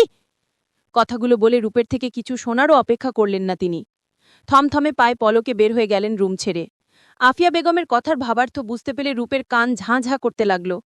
কান দুটো গরম হয়ে মাথাটাও ঝিমঝিম করে উঠল ওর। ভয় আতঙ্ক আর সবার এমন নিকৃষ্ট ধারণার কবলে পড়ে থরথর করে কাঁপছে শরীর। ধপ করে বিছানায় বসে পড়ল। লজ্জায় অপমানে মরে যেতে ইচ্ছে করছে এক্ষুনি। একবার ভাবল ছুটে গিয়ে ছাদ থেকে লাফিয়ে পড়বে। ব্যান্ডেজের নিচে মাথার যন্ত্রণাটা তীক্ষ্ণ ছুরির ফলার মতো বিষ ব্যথা তৈরি করে চলেছে। লম্বা একটা দম নিয়ে শটান শুয়ে পড়ল রূপ। চোখ যখন মেলল তখন সকালের রোদ আছড়ে পড়েছে ঘরময়। এ কি, সন্ধে থেকে সারা রাত ঘুমিয়েছে ও? কেউ ডাকেনি? জাবির কি ফেরেনি? ভাবতেই বিছানার নিদের পাশে চোখ বুলাল। কেউ নেই সেখানটায়। আবার অন্যদিকে ফিরতেই দেখল জাবির ড্রেসিং মিররের সামনে দাঁড়িয়ে তৈরি হচ্ছে অফিসের জন্য। তার মুখের অভিব্যক্তি বোঝা যাচ্ছে না। রূপ আস্তে করে একটা দীর্ঘশ্বাস ফেলে উঠে বসল। জাবিরের মুখোমুখি হতে ওর লজ্জায় মরতে ইচ্ছে করছে। জাবির বাড়ি ফিরেছে অথচ রূপকে একবার ডাকেনি। ও এলোমেলো হয়ে শুয়েছিল, ঠিক করে দেয়নি। এই নিঃশব্দ উপেক্ষা রূপের অন্তরটা ফালা ফালা করে দিচ্ছে ধারালো খুরের আঘাতে। চোখে পানি জমে উঠল ওর। এক দৃষ্টিতে দেখছে জাবিরে চুপচাপ তৈরি হওয়া। ও বিছানায় পা দুটো ঝুলিয়ে বসে জাবিরকে কিছু বলতে চাইল। এর আগেই জাবির টেবিল থেকে ফোনটা ছোঁ মেরে তুলে নিয়ে নীরবে বের হয়ে গেল রুম থেকে। একটা বার ফিরে তাকায়নি। রূপ হুট করেই সামলাতে পারল না এই অবক্ত অনুভূতি। ঝরঝর করে কেঁদে ফেলল। জাবির খুব কমই রূপের ঠোঁটে চুমু না খেয়ে অফিসে গিয়েছে। 101টা শাসন না করে, আদেশ নির্দেশ জারি না করে বাড়ির বাইরে পা দেয়নি সে। অথচ আজ রূপ সারাটা দিন আর বের হল না ঘর থেকে। জাবির অফিসে ডাকলে ঘণ্টায় ঘণ্টায় ফোন করে। আজ একটা মেসেজও এলো না। রূপের ভেতরটা হাঁসফাঁসে গুমড়ে উঠছে। শ্বাস নিতেও কষ্ট হচ্ছে শারীরিক মানসিক চাপের ভারে। আর সহ্য করতে না পেরে অবশেষে ও নিজেই ফোন দিল। দিয়ে মনে হলো না দেওয়াটাই বরং ভালো হতো। জাবির রিসিভ করেনি। বুকের ভেতর যে যন্ত্রণা এতক্ষণও চেপে রেখেছিল তা নিমিষেই খান খান হয়ে গেল। বাঁধ ভেঙে আকাশ ছুঁয়ে গেল।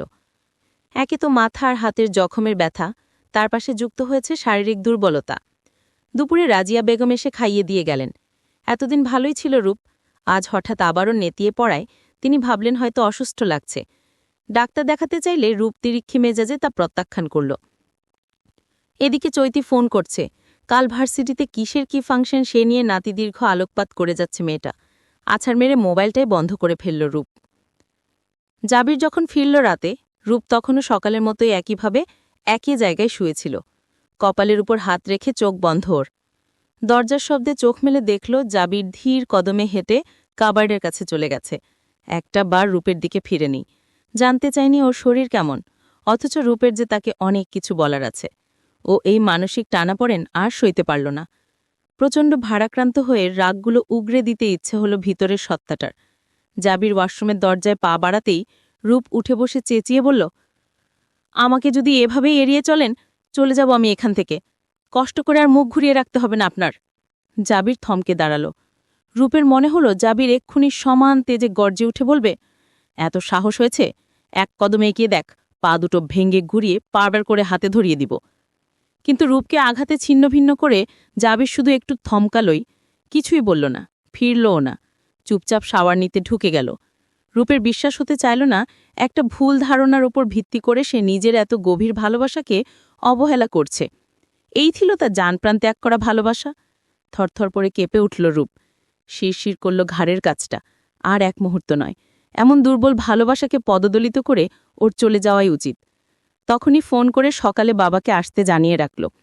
রূপের মনে হলো ও জাবিরের চিৎকার চেঁচামেচি হুমকি ধামকি সব সহ্য করতে পারবে, তবু তার নির্লিপ্ততার নিশ্চুপতা নিজের কিছুতেই মাথায় কুলাতে পারছে না। সমস্ত ঘটনাটা ওর দুর্বল মস্তিষ্ককে হেলিয়ে রেখেছে আমূল। মনে মনে ভাবল, এমন লোকের কোনোই অধিকার নেই ওর অসুস্থতা জানার। আজ রূপ উপলব্ধি করতে পারল জাবিরের সেদিন বলার নির্মম কথাগুলো। কখনো যদি চিপকানোর চুমু খাওয়া বন্ধ করে দেই, সেদিন বুঝবি ভালোবাসাটা মূলত কি।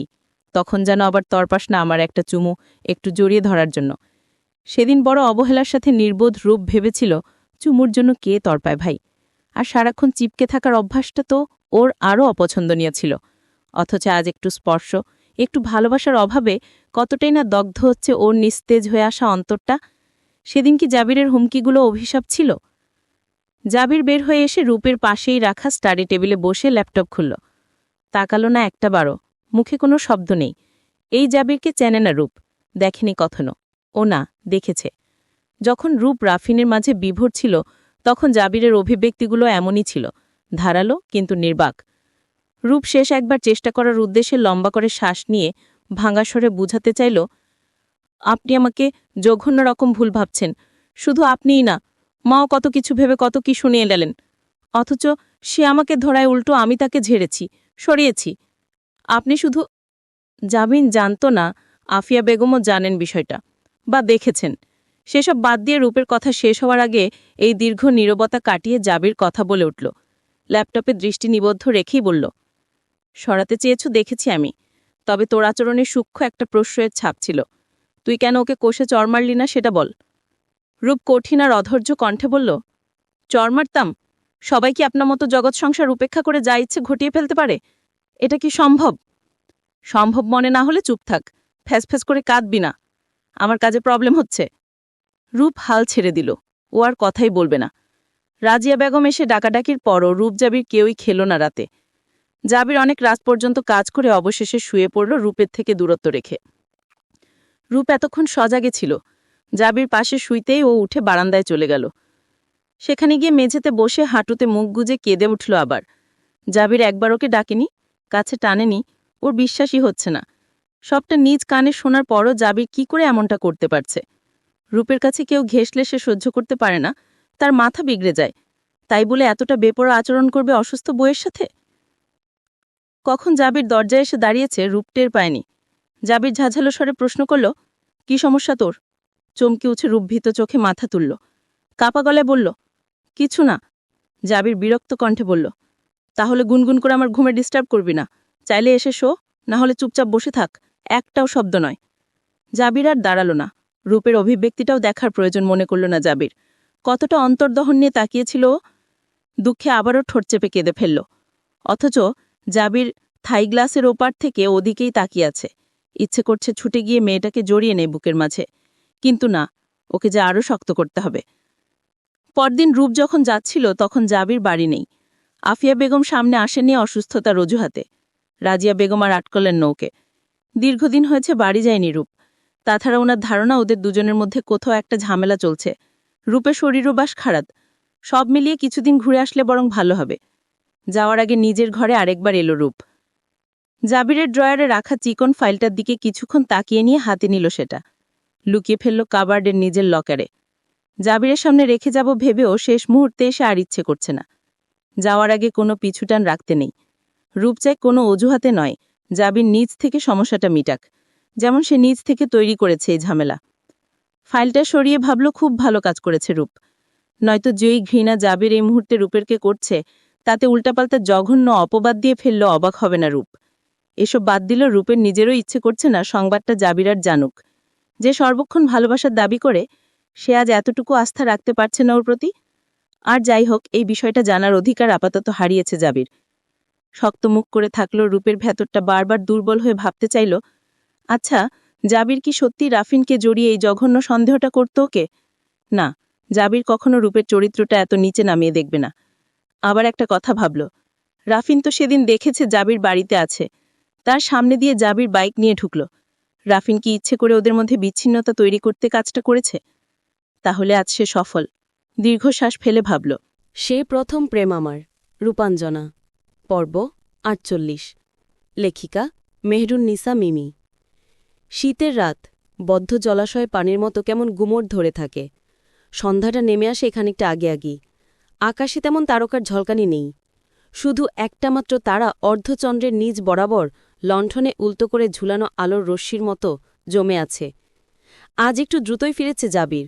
রূপ যাওয়ার পর থেকে বেশ রাত করে বাড়ি আসে। কফিতে চেমক দিতে দিতে আকাশপানে স্থির দৃষ্টিতে তাকিয়েছিল সে। রূপের চলে যাওয়াতে সে তেমন রাগান্বিত হয়নি, কারণ যেখানেই যাক, যেখানেই থাকুক, ওর গন্তব্য শেষ হবে কেবল জাবিরের বুকে। জাবিরই দুহাতে আগলে টেনে আনবে ওকে নিজের বুকের পিঞ্জরায়। তবে যাওয়ার পরপরই যা করেছে রূপ, তাতে জাবিরের বিগড়ে যাওয়া মাথাটা কেবল আরেকটু অবিন্যস্ত হয়েছে, এই আর কি। সোশ্যাল মিডিয়া থেকে শুরু করে প্রতিটা জায়গায় তাকে ব্লক করেছে রূপ। জাবির জানে মেয়েটার অপেক্ষায় আছে, হয়তো হুট করে সে ঠিক সেদিনের মতো উপস্থিত হয়ে যাবে এই আকাঙ্ক্ষায় রাতের ঘুম হারিয়েছে নির্ঘাত। কিন্তু জাবির একটু বিলম্ব করছে। রাফিনের ধারে কাছেও থাকা বা তার কথা চিন্তাতেও আনা, কিংবা তার ব্যাপারে সাফাই পেশ করার পরিণতি কি হতে পারে, তার রূপকে অক্ষরে অক্ষরে বোঝাতে চায় জাবির। বহু আগেই চেয়েছিল, কিন্তু তার হাতে কোনোরকম হেতু ছিল না, যা দিয়ে সে রূপের অন্তরে ভয় তৈরি করতে পারবে। ওর মনে এটা ঢুকাতে পারবে যে ওর মুখে রাফিনের উচ্চারণ করা মানেই জাবিরকে লাগাম ছাড়া ঘোড়ার মতো খেপাটে করে তোলা। জাবিরের কতটা মেজাজ খিচে যায় রূপের মুখে ওই নামটা সম্পর্কিত ইতিবাচক ভাবনা দেখলে, তাই এবার হাতে কলমে বোঝাচ্ছে সে রূপকে। তবে আর বেশি দিন সম্ভব হবে না। রূপের শূন্যতায় ধীরে ধীরে সে নিজেই নিস্তেজ হয়ে যাচ্ছে। মেয়েটার কী অবস্থা তাও জানা প্রয়োজন। জাবির জানে রূপ তাকে ভালোবেসে অন্তরের মূল্যবান স্থানে ঠাঁই দিয়ে ফেলেছে। তথাপি দূরত্ব ভালোবাসা বাড়ায় পরীক্ষাটা সে প্রত্যক্ষ একটা অভিজ্ঞতা নিতে চেয়েছে, নেওয়ার চেয়ে বেশি দিতে চেয়েছে। দূরে ঠেলে রূপকে বোঝাতে চেয়েছে দূরত্ব আসলেই কতটা জঘন্য অনুভূতি সৃষ্টি করে। কখনো দূরত্ব আসবে এমন কাজ যেন না ঘটে, সেটারই একটু হুমকিস্বরূপ হৃদয়টাকে কঠিন করেছিল জাবির। না হলে তো সে সবই জানে, রূপের কোনো দোষ নেই, এও মানে। কফিটা শেষ করে জাবির নিচতলায় মায়ের ঘরে গেল। মায়ের সাথেই সবচেয়ে বেশি বিচ্ছিন্নতা তার। কৈশোর বয়সে এই মাই এক ছেলেকে বুকে টেনে অন্যজনকে তিরস্কার করতেন। মায়ের সাথে তেমন কথাবার্তা হয় না জাবিরের। আজ ছেলেকে নিজের ঘরে দেখে আফিয়া বেগম তাই একটু চমকালেন। তিনি ভাবলেন রূপের চলে যাওয়া নিয়ে জাবির আবার তাকেই দায়ী ভাবছে না তো। জাবির মায়ের পাশে বসে সরাসরি প্রসঙ্গ টানল। ভূমিকার ভনিতে তার অ্যালার্জি আছে। সে মায়ের দিকে স্থির চোখে চেয়ে শান্ত স্বাভাবিক গলায় বলল, সেদিনের ব্যাপারে কিছু কথা বলতে চাই। আমার বলার প্রতিটি বাক্য সত্য আর অর্থবহ, কোনো প্রকার সংশয়ে উত্থাপন করবে না আশা করি। বিষয়টা হচ্ছে, তুমি রূপকে ভুল ভাবছ, ভুল জানছ মা। তোমার চোখের দেখার সত্যের মধ্যে বিস্তর পার্থক্য আছে। আফিয়া বেগম বুঝলেন সেই দিনের প্রসঙ্গটাই তুলেছে জাবির।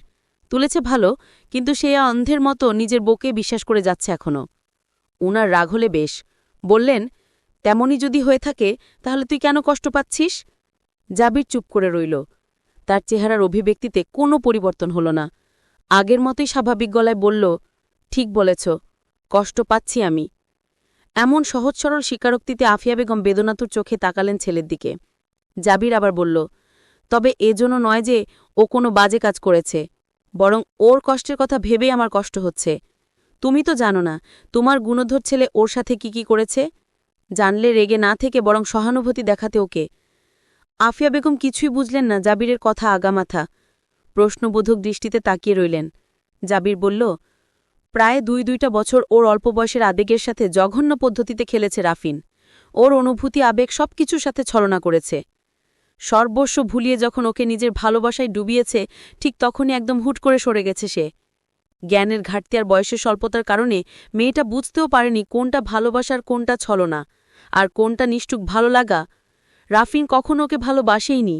ওর সৌন্দর্যে মুগ্ধ হয়ে মোহিত ছিল কিছুদিন, যেই মোহ তার কেটে যায় স্নেহার সাথে সাক্ষাতের পর। তুমি দেখেছ রাফিনকে জড়িয়ে ধরে কাঁদছিল।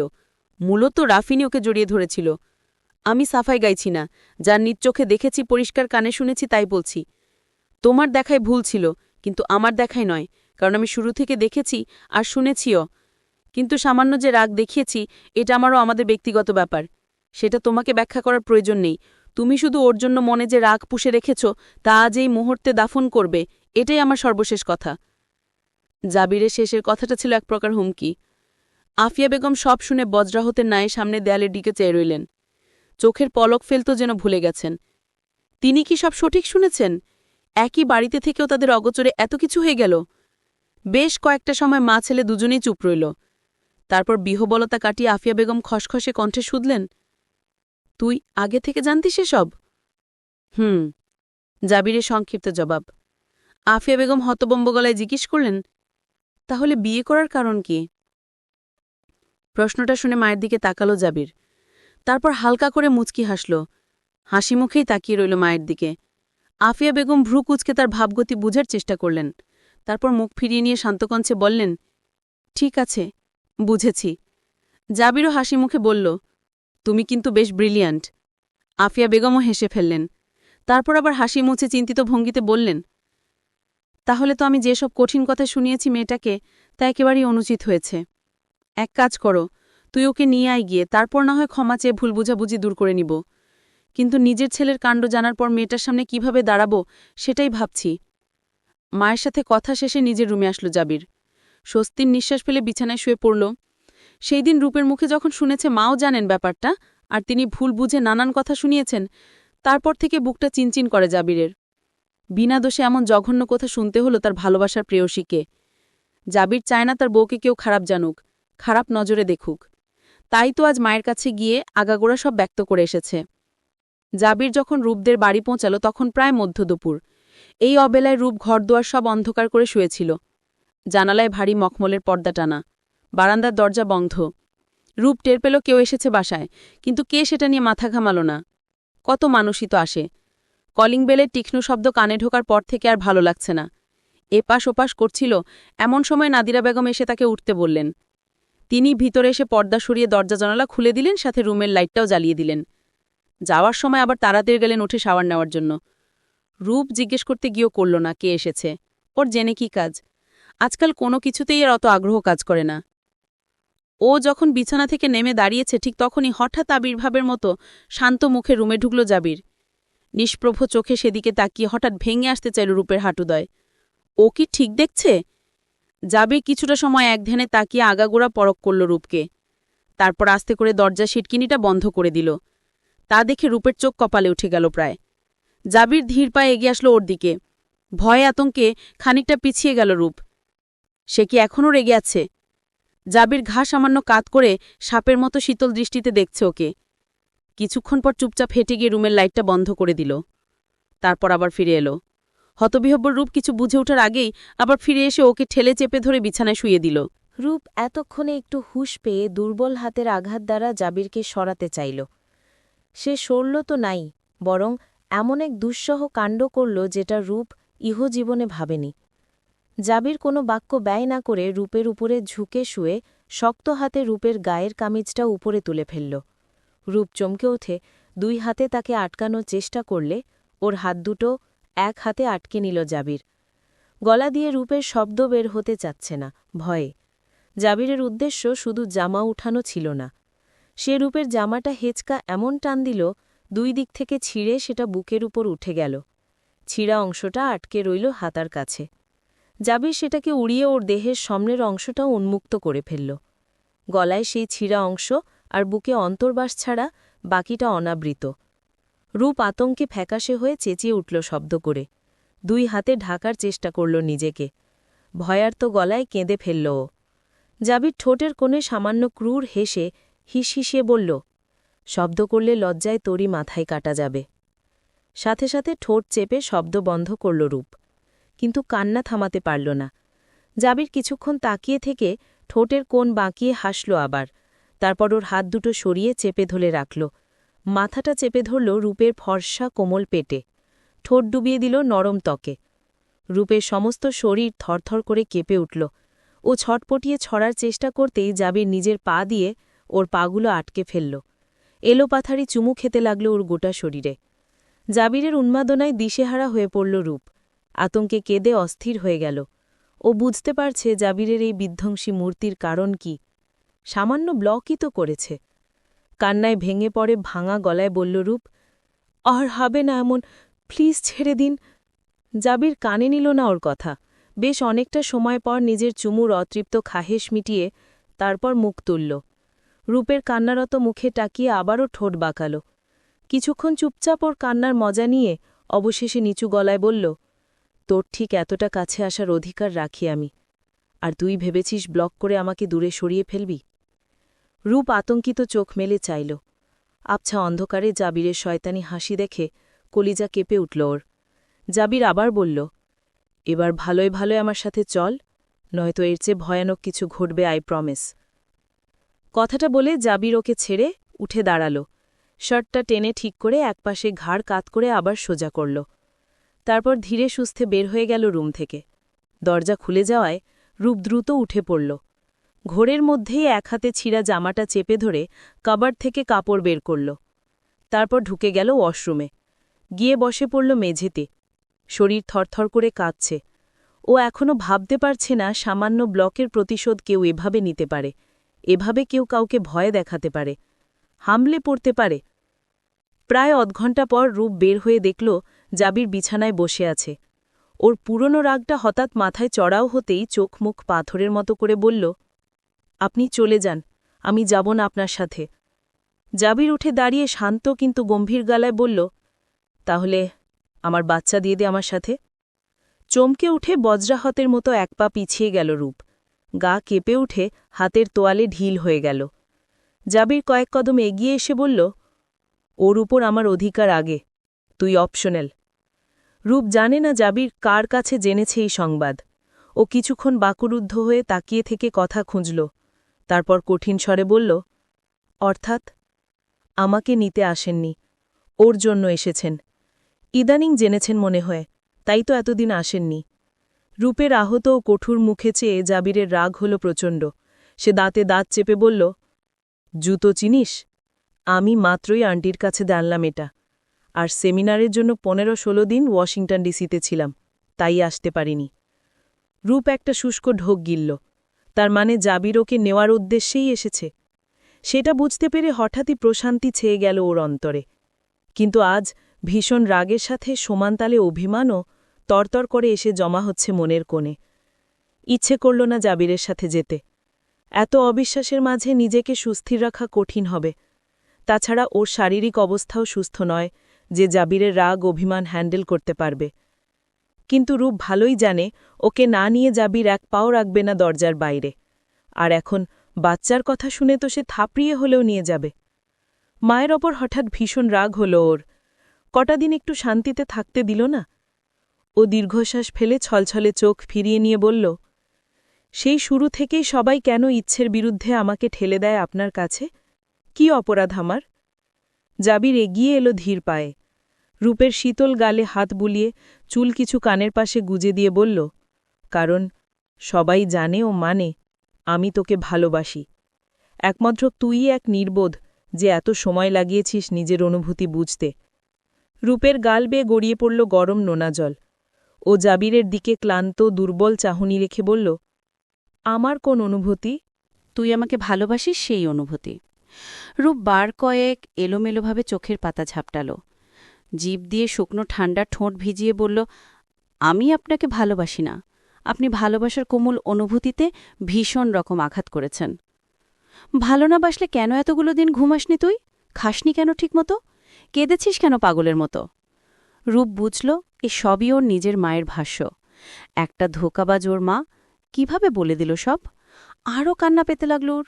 জাবির ওর পানিতে ভেজা শীতল ঘাড়ে হাত রেখে একটু কাছে এগিয়ে বলল, নিজের অযত্ন করে আমার নিষ্পাপ বাচ্চাটাকে কষ্ট দিলি কেন রূপ? আমার প্রতিশোধ ওর ওপর নিলে?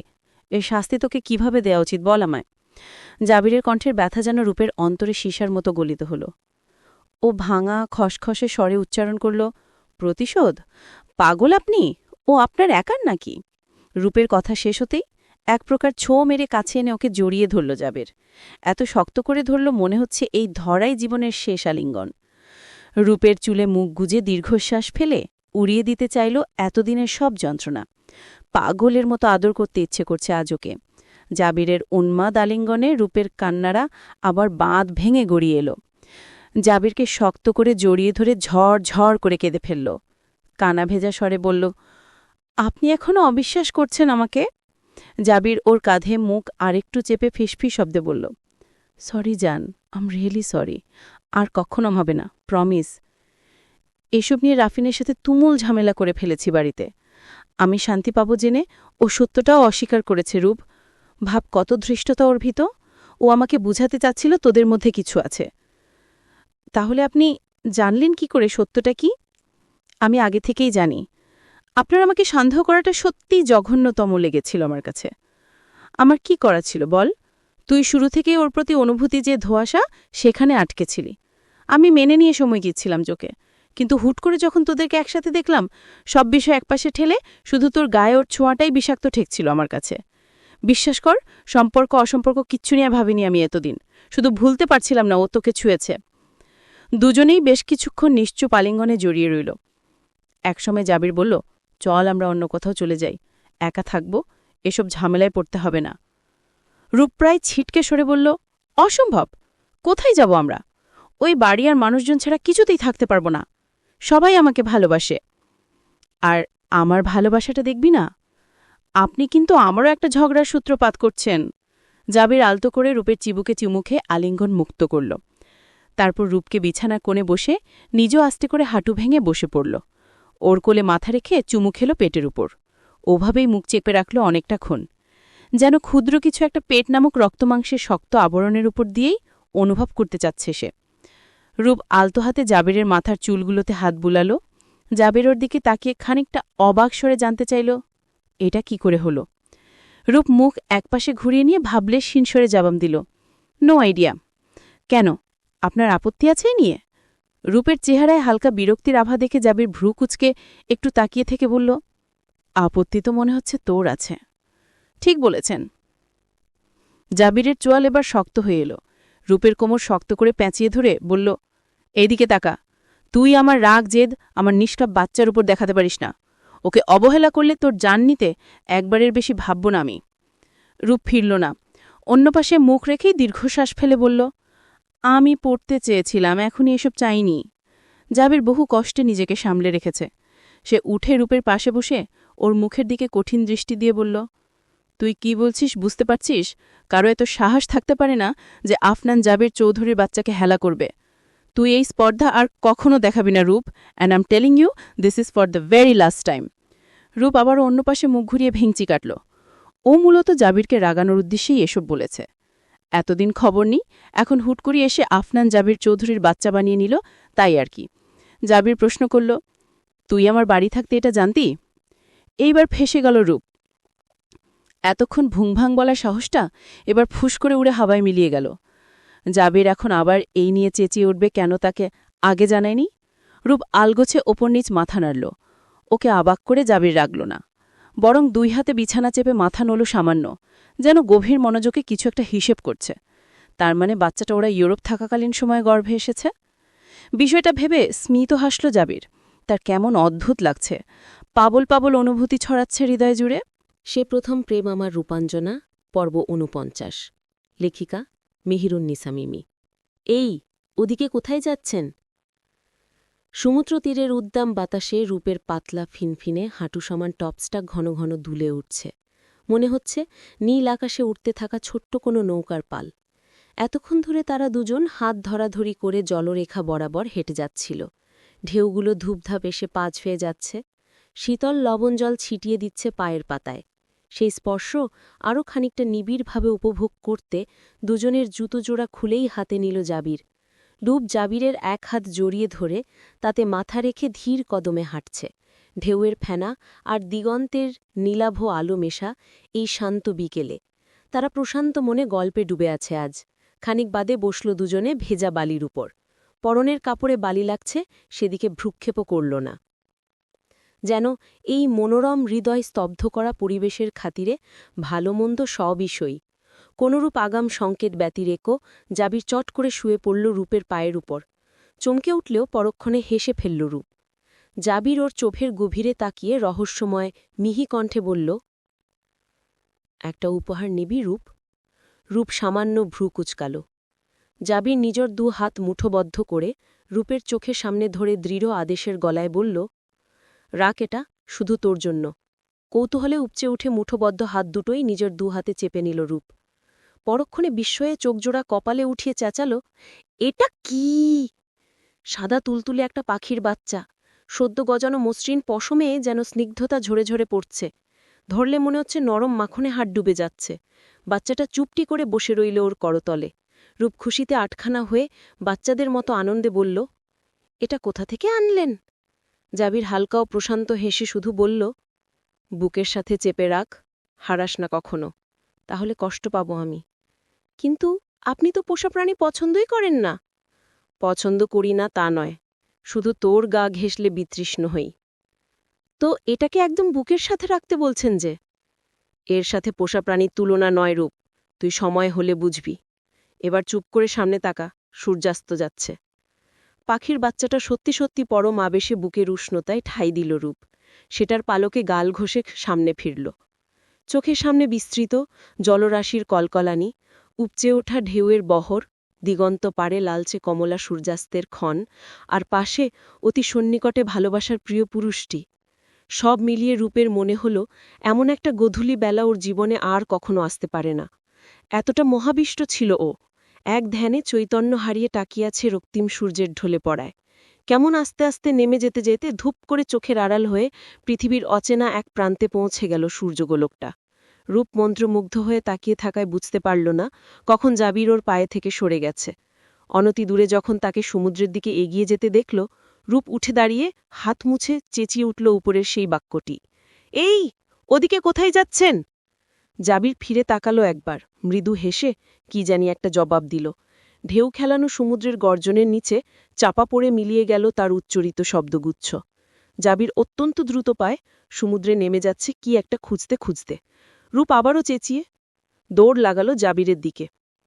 এই, ওদিকে কি আপনার? অন্ধকার হয়ে গেছে, উঠে আসুন, ফিরে যাব। জাবির এবার আর তাকালো না। এতক্ষণে প্রচণ্ড ভয় চেপে ধরল রূপের অন্তরে। জাবিরের যদি কিছু হয়ে গেল? ও উদ্ভ্রান্তের মতো নিজ দৌড়ে যেতে লাগলো পানির ভিতর দিয়ে। ছোট ছোট ঢেউ ওর কোমর সমান ভিজিয়ে দিচ্ছে। জাবিরের দিকে লক্ষ্য রেখে রেখে ছুটতে ছুটতে এলোমেলো হয়ে যাচ্ছে ওর কদম, তবু চোখ সরাচ্ছে না রূপ। হুট করে মাথায় সাদাটে ফেনায় আবৃত বিশাল একটা ঢেউ এসে আছড়ে পড়ল জাবিরের উপর। জাবির তখনও নিচু হয়ে কিছু খুঁজতে থাকায় সেটা লক্ষ্য করেনি। আতঙ্কে থরথরিয়ে কেঁপে উঠল রূপ। কথা হারিয়ে গেছে মুখ থেকে। ঢেউটা মিলিয়ে যেতেই জাবিরকে আর কোথাও দেখা গেল না। তাকে ঢেউ টেনে নিয়ে গেছে গভীর সমুদ্রের বুকে। রূপের বুকটা খচ করে উঠল। দু হাতে তখনও পাঠির ছোট্ট বাচ্চাটার আঁকড়ে রেখে গধীলির রক্তরাঙা আবছা আঁধারি আকাশ কাঁপিয়ে চিৎকার করে উঠল ও, জাবির! পাক্কা 1 মাস পর আজ আবার রায়নদের বাড়ি এসেছে শর্মি। সেদিন রায়ন গিয়েছিল, কথাবার্তা হয়েছে দুজনের। রায়ন নিজের কৃতকর্মের জন্য দুঃখিত হয়েছে। ব্যাপারটা হজম করতে শর্মির একটু সময় লেগেছে। বেশিক্ষণ থাকেনি রায়ন। এরপর আর আসেওনি কোন চৌধুরী বাড়িতে। প্রায় প্রতিদিনই একটা রুটিন করে ফোন করে সে শর্মির কাছে। সাধারণ কথাবার্তা হয় এই। এর বেশ কিছুদিন পর শর্মি জানতে পারে রায়ান আর জাবির দুজন ব্যাচমেট ছিল। সেই সূত্র থেকে পরবর্তীতে কর্মক্ষেত্রেও তাদের সুসম্পর্ক ছিল। সাথে দুজনার বাবার বন্ধুত্ব তো ছিলই। শর্মি এতক্ষণে বুঝতে পারে রায়ান কেন চটজলদি নিজের আচরণ পাল্টে নিয়েছে। সত্যি সত্যি বিয়ে করে ফেলেছে, এই ব্যাপারটা হঠাৎই হজম করতে পারেনি বলে কিছুদিন খেইছাড়া হয়ে গিয়েছিল। তবে ভাগ্য মেনে নিয়ে দ্রুতই সামলে নিয়েছে নিজেকে। নয়তো নিজেরই সম্মান বলি হবে সকলের কাছে, এটা বুঝতে পেরেছিল। শর্মি মিলির কাছে টুকটাক জেনেছে রায়ানের বিদেশি বান্ধবী প্লাস কলিগের ব্যাপারে। মেয়েটার প্রতি রায়ান দুর্বল ছিল খানিকটা, এতটুকুই ছিল মিলির ভাষ্য। তবে রায়ান ভালো মন্দের পার্থক্য বোঝে, আবেগ তাড়িয়ে বিবেক জাগ্রত করতে অক্ষম নয়। তাই সে দ্রুতই গুছিয়ে নিয়েছে নিজেকে। 1 মাস পর বাবার কঠোর নির্দেশে সেই নিতে এসেছে শর্মিকে। এতে শর্মির যতটা খুশি হওয়ার কথা ততটাও হতে পারল না। গাড়িতে সারা পথ মুখ গোমরা করে রইল। রায়ান বেশ কিছুক্ষণ পর্যবেক্ষণ করে জানতে চাইল, এনি প্রবলেম শর্মি? তুমি যেতে চাও না আমাদের বাড়ি? এই প্রশ্নে শর্মির মেজাজ যেন এক লাফে তুঙ্গে উঠে উদ্দাম নৃত্য জুড়ল। ও রায়ানের দিকে ঘুরে বসে তেজি স্বরে বলল, সো স্টুপিড ইউ আর। বাবা যদি না বলতো তাহলে আপনি এই 1 মাস পরেও আমাকে নিতে আসতেন না, আমি জানি। এতটা কাণ্ডজ্ঞানহীন আর দায়িত্বহীন মানুষ আপনি, আবার জিজ্ঞেস করছেন যেতে চাই কিনা? রাগে মুখ ঝামটা দিয়ে বাইরে নজর ঘুরাল শর্মি। আজ ওর পরনে গোলাপি রঙের তাঁতের শাড়ি, সামান্য প্রসাধনী আছে মুখ জোড়ে। রায়ান 2 ভ্রু উঁচিয়ে স্টিয়ারিং থেকে হাত আলগা করে আবার তা রেখে অপরাধ স্বীকারের না বলল, আমি ভেবেছি তোমার ওখানে স্বস্তি লাগে, এখানে আসতে চাচ্ছ না। আমি না হয় বুঝতে পারিনি, তুমি তো আমাকে বলতে পারতে। কি বলতাম? প্লিজ আমাকে এসে নিয়ে যান আপনার বাড়ি, এখানে আমার ঠাঁই হচ্ছে না, এসব বলতাম। তুমি ভুলে যাচ্ছ আমি আপনার নববিবাহিত বর। এমন রাগে আচরণ করাটা কি ঠিক হচ্ছে ম্যাডাম? আমিও আপনার নববিবাহিত বই ছিলাম, আমার প্রতি দায়িত্ব অবহেলাটা কি আপনার ঠিক হয়েছে? ড্যাম, দক্ষ একজন সুতার্কিক রমণী বিয়ে করে ফেলেছি দেখি। টিজ করলে একদম এক্ষুনি নেমে যাব গাড়ির থেকে। Sorry, I will going to shut my mouth down. শান্ত হও। সর্বি সত্যি সত্যি শান্ত হয়ে গেল নিমিষে। না, হুট করে এভাবে চড়া হওয়াটা ঠিক হচ্ছে না। মিনিট 10 নীরবতার পর শর্মি কথা বলল, সরি, বহুদিন ধরে প্রবল একটা হতাশা কাজ করছিল মনের ভেতর, তাই রিয়্যাক্ট করে ফেললাম। Don't mind me. রায়ান মৃদু হেসে বলল, মাইন্ড অলরেডি করে ফেলেছি।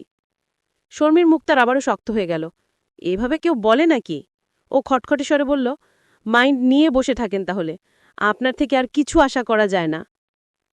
রায়ান কথা বাড়াল না, বাকি পথ দুজনেই চুপচাপ রইল। শর্মি বুঝতে পারছে না হুটহাট কেন এত চটে যাচ্ছে। নতুন সম্পর্কে এই ধরনের বাজে প্রভাব খুব গাঢ় হয়ে থাকবে ভবিষ্যতে। কিন্তু ও এটাও বুঝতে পারছে, অল্প কয়েকদিনের হলেও মজবুত ও শ্রেষ্ঠ একটা সম্পর্কে বাধা পড়ার পর অঘোষিতভাবে প্রচণ্ড রকম প্রত্যাশা জন্মে গেছে বিপরীত মানুষটার প্রতি। এই প্রত্যাশাই শর্মিকে দিন দিন দুর্বল থেকে দুর্বলতর করে তুলছে। সাদাফের সাথে ওর ভালোবাসার সম্পর্ক ছিল না, তাই মন স্থির করে চোখের পলকেই সরে আসতে পেরেছে। অথচ এই লোকটার সাথেও তো ওর ভালোবাসা, এমনকি ভালো লাগার চিহ্নটা পর্যন্ত নেই। তবে কি ছোট্ট একটা বিয়ে নামক শব্দে আটকা পড়তেই একযোগে সব অনুভূতি ঠেলে প্রবেশ করে ফেলল হৃদয় গহীনে? বাড়িতে আজ মিলি নেই। সে বহু আগেই চলে গেছে নিজের বাড়ি। মিলিকে ছাড়া শর্মির মনে হলো সে ধু ধু কোনো মরুভূমিতে চলে এসেছেও। তাকে এত এফার্ট দেওয়া, এত ভালোবাসা মানুষটা যদি সারাক্ষণ পাশে থাকত, তাহলেই হয়তো শর্মি শান্তি পেত। কিন্তু তা তো হয় না। সবারই নিজস্ব সংসার আছে, আলাদা পৃথিবী আছে। তবুও এসেই ফোন করে কথা বলে নিল মিলির সাথে। ব্যক্ত করল হৃদয় নিংড়ানো সব ভালোবাসা। মিলি নিজেও সিক্ত হল মেয়েটির প্রতি আর্দ্র অনুভূতিকে। এবার রায়ানও যদি সুবুদ্ধি উদ্রেক করে ভালো মন্দের তফাতটা বুঝে নেয়, তাহলেই নিশ্চিন্ত। শর্মি এসে দেখল মনিরা বেগম ডিনারের জন্য নিজেই একা হাতে প্রচুর আইটেম তৈরি করেছেন। এখনও রান্নাঘরেই ব্যস্ত। কাজের মহিলা বিকেলেই চলে যায়। শর্মিকে এগিয়ে নিয়ে ঘরে বরণ করে তিনি আবার কিচেনে ঢুকলেন। শর্মি নিজ ঘরে যাওয়ার আগে কিচেনে ঢুকে এই এলাহি আয়োজন দেখে বাকরুদ্ধ হল। বিস্মিত কণ্ঠে শুধাল, এত আয়োজন কেন মা? মনিরা বেগম হাসি মুখে উত্তর দিলেন, প্রথমবার ছেলের বউ আসছে বাবার বাড়ি থেকে বেরিয়ে, তার সম্মানে এই সামান্য একটু প্রয়াস। সামান্য? ও গড, দিন তো আমাকে, আমিও হেল্প করছি। মাত্র এলে, ঘরেও গেলে না নিজের, এক্ষুনি চুলার কাছে ঘেঁষতে হবে না, এর জন্য বহু সময় পড়ে আছে। শর্মি এগিয়ে গিয়ে নিজ হাতে কাজ তুলে নিতে নিতে বলল, মাত্র এসেছি তো কি হয়েছে? শর্মি শাশুড়ির সাথে টুকটাক গল্প করতে করতে কাজ করছে। রায়ানের মাঝে একবার উকি দিয়ে দেখে গেল ব্যাপারটা। শর্মির কাণ্ডে সে অবাকই হয়েছে। মিলির বলা কথাটাই আজ চরম সত্যের ন্যায় তার চোখে ধরা দিল। প্রাপ্তি কখনোই ঘরোয়া স্বভাবের মেয়ে ছিল না। বাইরে থাকার নেশায় অশক্ত উশৃঙ্খলা একটা মেয়ে সে। রায়ানের কি করে যেন হুট করে ভালো লেগেছিল মেয়েটাকে। তবে আজ মনে হচ্ছে ইচ্ছার বিরুদ্ধে ঘটা সব কাজই মন্দ হয় না আসলে। যেমন শর্মিকে অনিচ্ছায় বিয়ে করাটা আজ সৌভাগ্য মনে হচ্ছে রায়ানের।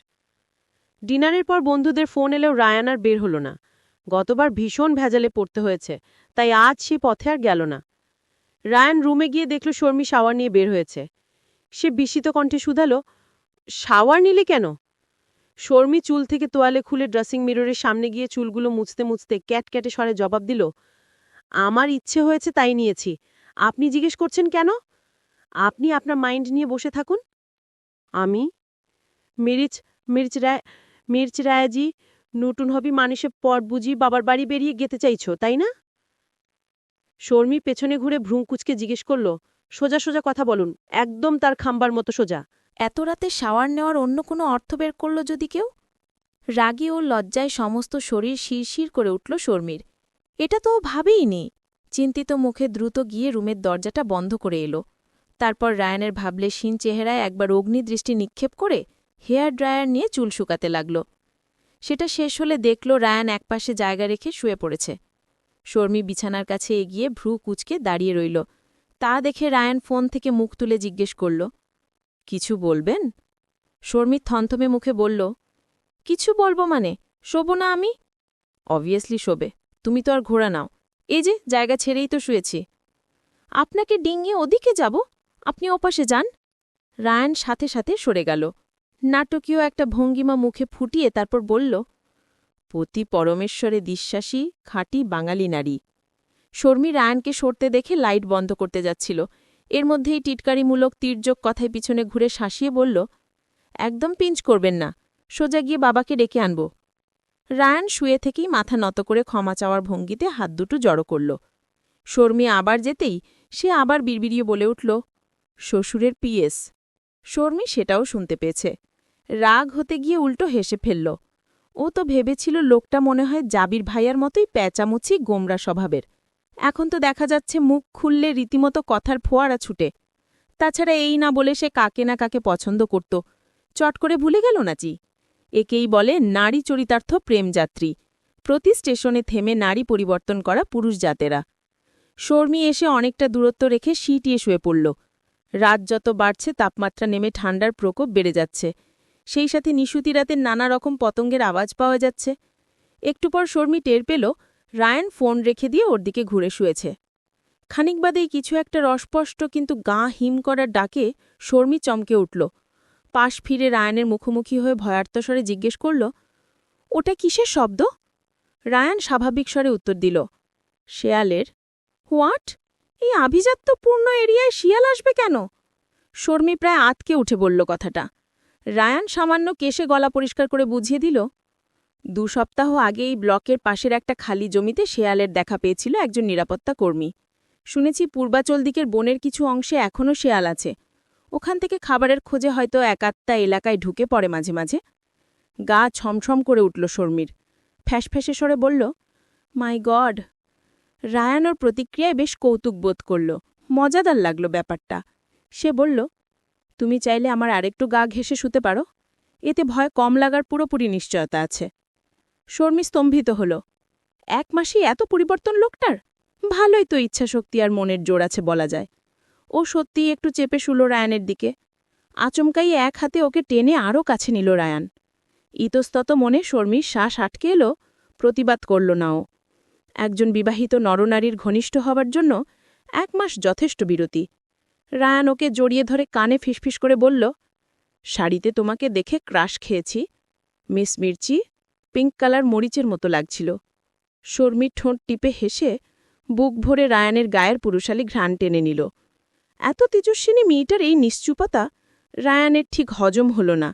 ভরাট স্বরে আবারও বলে উঠল, ম্যাডাম, মরিচ কিন্তু মিষ্টি স্বাদে পরিবর্তিত হলে বিশেষ মজাদার লাগে না। শর্মী এতক্ষণে কথা বলে উঠল, আপনি কি চাচ্ছেন শুয়ে শুয়ে ঘুমের আগেও আমি ঝগড়া করি? ফর ইয়োর কাইন্ড ইনফরমেশন, আমি ঝগড়াটে নই। তখন জাস্ট মেজাজ হারিয়ে উল্টাপাল্টা বলে ফেলেছিলাম। তাই তো ভাবছিলাম, বাবা মা আপা বলল মিষ্টি মেয়ে বউ করে এনেছে, এদিকে আমি পাচ্ছি স্পাইসি স্বাদ। ব্যাপারটা দুশ্চিন্তার ছিল। আপনি নিজে কি খুব রসগোল্লা? আপনার কথাবার্তা আমার চেয়ে বেশি আঁকাবাঁকা। এ পর্যন্ত কটা কথা সোজাসুজি মিষ্টি করে বলেছেন আঙুলে গুনে বলেন তো? রায়ান সেই কথার উত্তর না দিয়ে শর্মীর গাল থেকে চিবুকে হাত স্লাইড করে হাস্কি টোনে বলল, নবদম্পতি এক বিছানায় শুয়ে এসব কথাবার্তা ঠিক মেনে নিতে পারছে না প্রকৃতি। সে উত্তাল হতে চাইছে বারংবার। এরপর শর্মীর ওপর খানিকটা ঝুঁকে কানের কাছে মুখ নিয়ে বলল, তোমার অনুমতি থাকলে আজকে রাতটা কি আমাদের বাসর রাত হতে পারে? শর্মী প্রথমবার রায়ানের এতটা সন্নিকটে আসায় চিন্তাভাবনার ক্ষমতা হারিয়ে মাথা ফাঁকা হয়ে গেল। জানি না বলতে মুখ খুলেও হুট করে চিবুকে রায়ানের ঠোঁটের ছোঁয়াতে থমকে যেতে হলো ওকে। এরপর আর কি? রাতটা ধীর গতিতে গভীর থেকে গভীরতর হল অনির্ধারিত কিছু প্রতিশ্রুতিতে। চলবে। সে প্রথম প্রেম আমার রূপাঞ্জনা, পর্ব 50, লেখিকা মেহেরুন্নিসা মিমি। রূপ, এই রূপ, এভাবে কাঁপছিস কেন? কি হয়েছে বলামায়? রূপের মুখে নিজের নাম ধরে চিৎকারটা শোনার পরপরই একলাফে ঘুম ভেঙে যায় জাবিরের। সে তড়িৎ গতিতে ওর উপর ঝুঁকে গাল ধরে ঝাঁকিয়ে জিজ্ঞেস করল উপরোক্ত কথাগুলো। রূপ এদিক ওদিক মুখ ঘুরিয়ে বিড়বিড় করে কিছু বলছে। কপাল গলা ঘেমে ও টুপটুপ করে ঘাম ঝরছে এই শীতের রাতেও। জাবির চট করে একবার হাত বুলালো ওর পেটের উপর। রূপ আবারও আর্তনাদ করতে লাগল, জাবির জাবির কোথায় খুঁজব, কই গেল? জাবির দুশ্চিন্তায় পাগলপ্রায় হয়ে ফোনের ফ্ল্যাশ চালু করল। সাদা আলোতে ভালোভাবে দেখল রূপের কপালে গভীর কুঞ্জন রেখা। সে আরেকবার গাল ঝরে ঝাঁকিয়ে ডাকতেই চোখ খুলল রূপ। সাথে সাথে ওর চোখের কোণ বেয়ে গড়িয়ে পড়ল অশ্রুজল। খপ করে জাবিরের কাঁধ ও ঘাড়ে ধরে ভর করে উঠে বসল ও। কাপা দুটি হাতে নিজের কপালের দুপাশে চুল খামচে সরিয়ে হাত বুলালো জাবিরের মুখে। জাবির ওর বাহুতে আলতো হাত রেখে একটু আগের প্রশ্নটাই শুধালো আবার, কি হয়েছে রূপ, দুঃস্বপ্ন দেখেছিস? রূপ থমথমে মুখে তাটালো, চোখের দৃষ্টি কেমন অসংলগ্ন। ভীত চোখে তাকিয়ে থেকে বিড়বিড় করল, দুঃস্বপ্ন? এই বলে চোখের পলকে আঁকড়ে ধরল জাবিরকে। তার গলায় মুখ লুকিয়ে কম্পিত ভাঙা স্বরে বলল, দুঃস্বপ্নের চেয়েও জঘন্য। একটা পাখির বাচ্চা ধরেই দিয়ে কি করে হারিয়ে যেতে পারেন আপনি আমাকে? তারপর আবার মুখটা উঠিয়ে ভেজা চোখে জাবিরের দিকে তাকিয়ে শশব্যস্ত কণ্ঠে জিজ্ঞেস করল, আপনি আমাকে রেখে কোথাও যাবেন না তো? জাবির বুঝতে পারল রূপের বর্তমান মানসিকতাটা। বাজে স্বপ্নের রেশ দীর্ঘক্ষণ রয়ে যায় মানুষের স্নায়ুতে। জাবির ওর কপালে গালে আলতো চুমু খেয়ে বুকে মিশিয়ে বলল, কোথায় যাব, শান্ত হ, এই সময় দুঃস্বপ্ন দেখাটা স্বাভাবিক। শান্ত হতে বললেও রূপের অনেকটা সময় লাগল নিজেকে বুঝিয়ে শান্ত করতে। চুপচাপ জাবিরের বুকে পড়ে থাকলেও ধরফর করতে থাকা হৃৎপিণ্ডটাকে প্রশান্ত করাটাই দায় হচ্ছিল। বেশ অনেকক্ষণ পর জাবিরকে নিজের থেকে ছাড়িয়ে শোয়াতে চাইলে রূপ খামচে ধরে রাখল জাবিরের টি শার্ট। মাথায় আরও শক্ত করে চেপে ধরল তার বুকের সাথে, যেন একচুল সরলেও সত্যি সত্যি দানবাকৃতি সেই প্রবল ঢেউয়ের স্রোতে সত্যি সত্যি হারিয়ে যাবে জাবির। ওর এমন অস্থিরতা ও ভয়াবহ নাজেহাল অবস্থা দেখে জাবির আশ্বস্তের গলায় বলল, বুকে রেখে ঘুম পাড়িয়ে দেব, শুয়ে পড়, চল, এত রাতে জেগে থাকাটা শরীরের ওপর বাজে প্রভাব ফেলবে রূপ। এতে খানিকটা আশ্বস্ত হয়ে জাবিরকে ধরে রেখে শুয়ে পড়ল রূপ। জাবির মাথায় অনবরত হাত বুলিয়ে গেলেও ঘুম ধরা দিতে প্রায় ঘণ্টাখানেক লেগে গেল রূপের। মাথা থেকে কিছুতেই সরানো যাচ্ছিল না একটু আগের দেখা স্বপ্নটা। এত জীবন্ত লাগছিল ঘটনাটা, শঙ্কিত মনে বারবার জাবিরের বুক খামচে ধরছিল রূপ। সকালে ঘুম ভেঙে পাশেই পেল জাবিরকে। সে হেডবোর্ডে হেলান দিয়ে বসে ল্যাপটপে কিছু একটা করছে। রূপ চোখ মেলে দুর্বল কণ্ঠে শুধালো, অফিসে যাননি? জাবির আলতো করে ওর কপালে একটা হাত রেখে বলল, যাইনি, দ্রুত উঠে ফ্রেশ হ, নাস্তা করে ওষুধ খাবি। রূপ উঠতে চাইলে জাবির ওকে ধরে বসিয়ে দিল। রূপ ভ্রু কুচকে জিজ্ঞেস করল, ওষুধ? কিসের ওষুধ? প্যারাসিটামল। তোর গায়ে তাপমাত্রা স্বাভাবিকের চেয়ে অতিরিক্ত, ভোর থেকে এই অবস্থা, অথচ তোর নিজেরই হুঁশ নেই। রূপ হাত তুলে নিজের কপাল চেক করে দেখল আসলেই ওর গায়ে জ্বর। এজন্যই তোর শরীরটা কেমন ঝিমঝিম লাগছে, মুখটাও তিক্ততায় বিদঘুটে লাগছে। ও নামলে জাবিরও সাথে নামল। সে নিচে গিয়ে নাস্তা নিয়ে এসে অপেক্ষা করছে। সাথে ঋতুরাহারকেও এনেছে ঘরটা গুছিয়ে দেওয়ার জন্য। রূপ বের হয়ে এসব দেখেও আজ কিছু বলল না, বরং শান্তি পেল। জাবির ওকে নিজ হাতে খাইয়ে দিচ্ছে। একটু খেয়েই রূপের অতিষ্ঠ লাগলো খাবারের স্বাদটা। ও জাবিরের হাতটা ঠেলে সরিয়ে দিলে জাবির ধৈর্য সহকারে বুঝালো, এইটুকুতে তোর এই শরীরটা টিকবে রূপ? ছোট্ট জানটার কথা একটু ভাব। রূপ চোখমুখ বিকৃত করে বলল, এসব রেখে দিন, 1 কাপ চা দিন শুধু। ক্যাফের নিষিদ্ধ, আমার অনুপস্থিতিতে যদি খাস কখনো, এর জন্য দায়বদ্ধ থাকতে হবে তোকে। দুধ এনেছি, সেটা খা। রূপ জানে জাবির যা বলেছে তাই সর্বশেষ কথা, তাই ও আর বৃথা চেষ্টা না করে দুর্বল হারে বলল, আচ্ছা দিন, ওটাও আমার পছন্দই। স্বল্প পাওয়ারের একটা ওষুধ খাইয়ে রূপকে নিয়ে ছাদ বারান্দায় এলো জাবির। মিষ্টি রোদে চেয়ার পেতে রূপের মাথা বুকে টেনে মাথায় হাত বুলিয়ে দিল। গতরাতের কথা মনে করে চিন্তিত একটা দীর্ঘশ্বাস ফেলে বলল, শোন, এই সময় সব মেয়েদের মনে একটা দুর্বলতা কাজ করে। সে ভাবে বিরাট এক অসুস্থতা নিজের শরীরে বয়ে বেড়াচ্ছে, যার দরুন হয়তো বেঁচে নাও থাকতে পারে, প্রিয়দের রেখে হারিয়ে যেতে পারে অজানায়। অথবা বিষয়টা উল্টাভাবেও দেখতে পারে, যেমন তাকেই সবাই ছেড়ে চলে যাচ্ছে। কিন্তু এরকম চিন্তাভাবনাটা একেবারেই অনুচিত। তুই এইসব ভেবে দুশ্চিন্তা করে ঘুমের মধ্যে দুঃস্বপ্ন দেখবি, ঘুম নির্বিঘ্নে হবে না। এতে করে শরীর ও মন দুই নেতিয়ে যাবে, সেই সাথে কষ্ট হবে অনাগত শিশুটারও। তাই বলছি, উল্টাপাল্টা কিছু যদি ভেবে থাকিস আর কখনো মাথার মানবি না। আমি তোকে সুস্থ চাই, সুস্থ একটা বাচ্চা চাই, বুঝলি? এই কথার জবাবে রূপ শুধু আলতো করে মাথা নাড়ল। অথচ ও এমন কিছু এখনও পর্যন্ত ভাবেনি। মাত্র 3-4 মাস, এখনও কষ্টকর কিছুতেই আপতিত হয়নি, তাই ওসব ভাবারও ফুরসত পায়নি। তবু কেন দেখল এমন একটা স্বপ্ন? যাই হোক, জাবিরকে আর দুশ্চিন্তায় ফেলতে চায় না রূপ। এমনিতেই ও শারীরিক অবনতি নিয়ে বেটারা পেরেশানিতে ভুগে কাজকারবার প্রায় ভুলতে বসেছে। ওরা বারান্দা থেকে ছাদে বসা জাবিরকে উদ্দেশ্য করে চেঁচামেচি করতে শুনতে পেল। শর্মি আজ আসবে কাউকে বলে আসেনি, সারপ্রাইজ দেওয়ার জন্য।